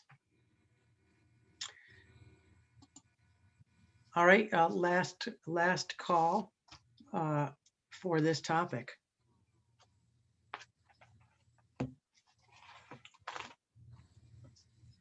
Okay, I'm going to close this portion of Article 2 at 10:36. So we got an hour and 50 minutes into that. And so now I'm going to go on to the last two items. Article 3 is just me listing what's going on. So as part of the vote, we'll be voting for officers. Get the right piece of paper here, excuse me.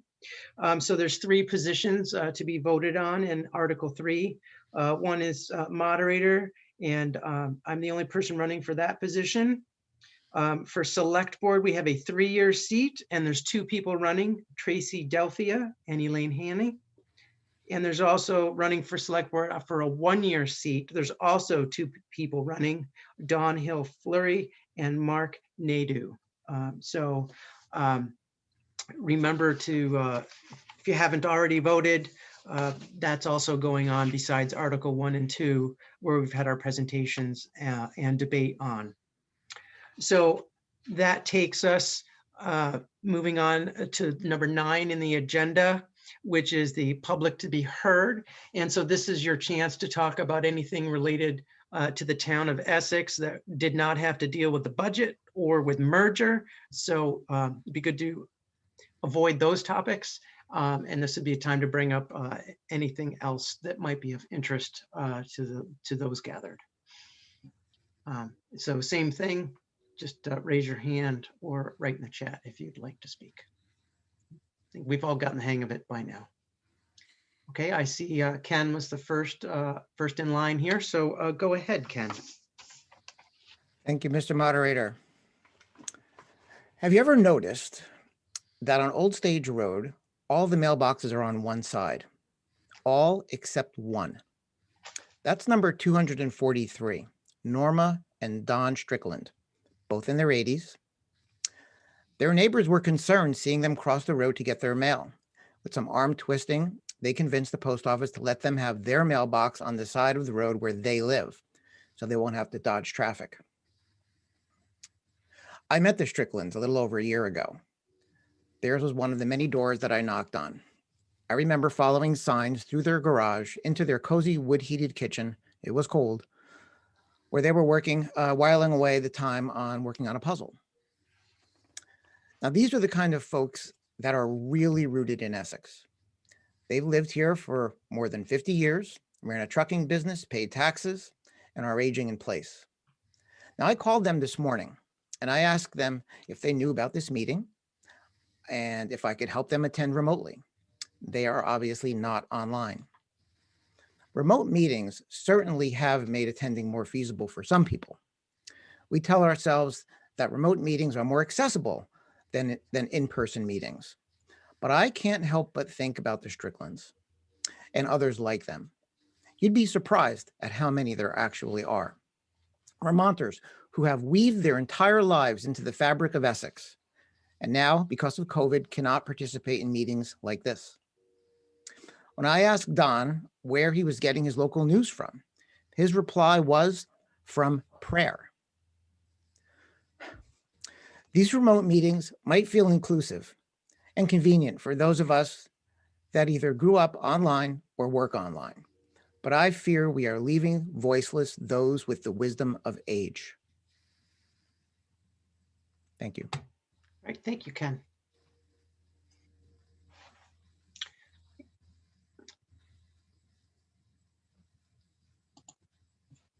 Anybody else who would like to make a comment? Anything involving the town?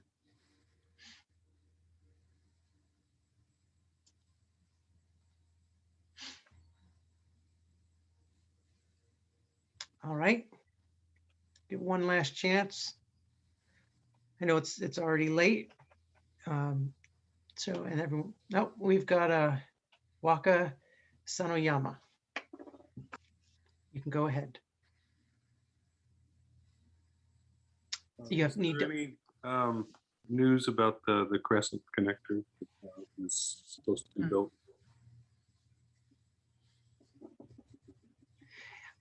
Elaine, do you have any news on the Crescent connector?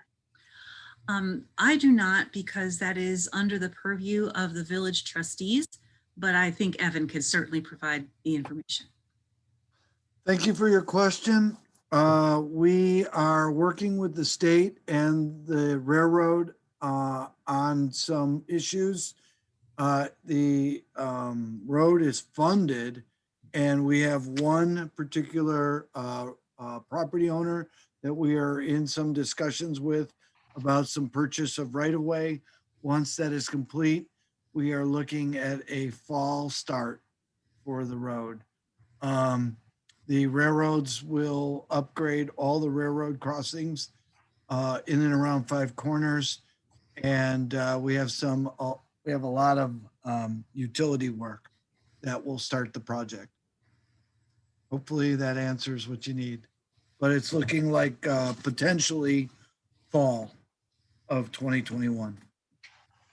All right, thank you, Evan. All right, any other last questions?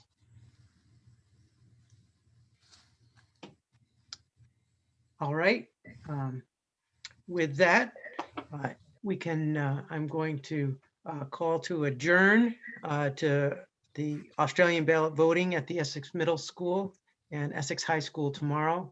I think people know which ones to vote in. It's the usual places. And also, if you haven't turned in your ballot and did fill it out, you can bring your ballot there already filled out and drop off. So I want to thank everybody for participating. And, even though we weren't actually voting from the floor like we usually do here, I think we still had excellent attendance. Even with the challenges and some challenges that Ken had brought up at the end there. So I think given the pandemic and everything going on, I think a lot of people worked hard in the town government to make this happen, and a lot of rehearsals and things to make sure it would go smoothly tonight. And so I want to recognize all the time and effort that went into making this successful. So thank you all. Steve, you did a great job keeping us all on track. Thank you for being an excellent moderator. You're welcome.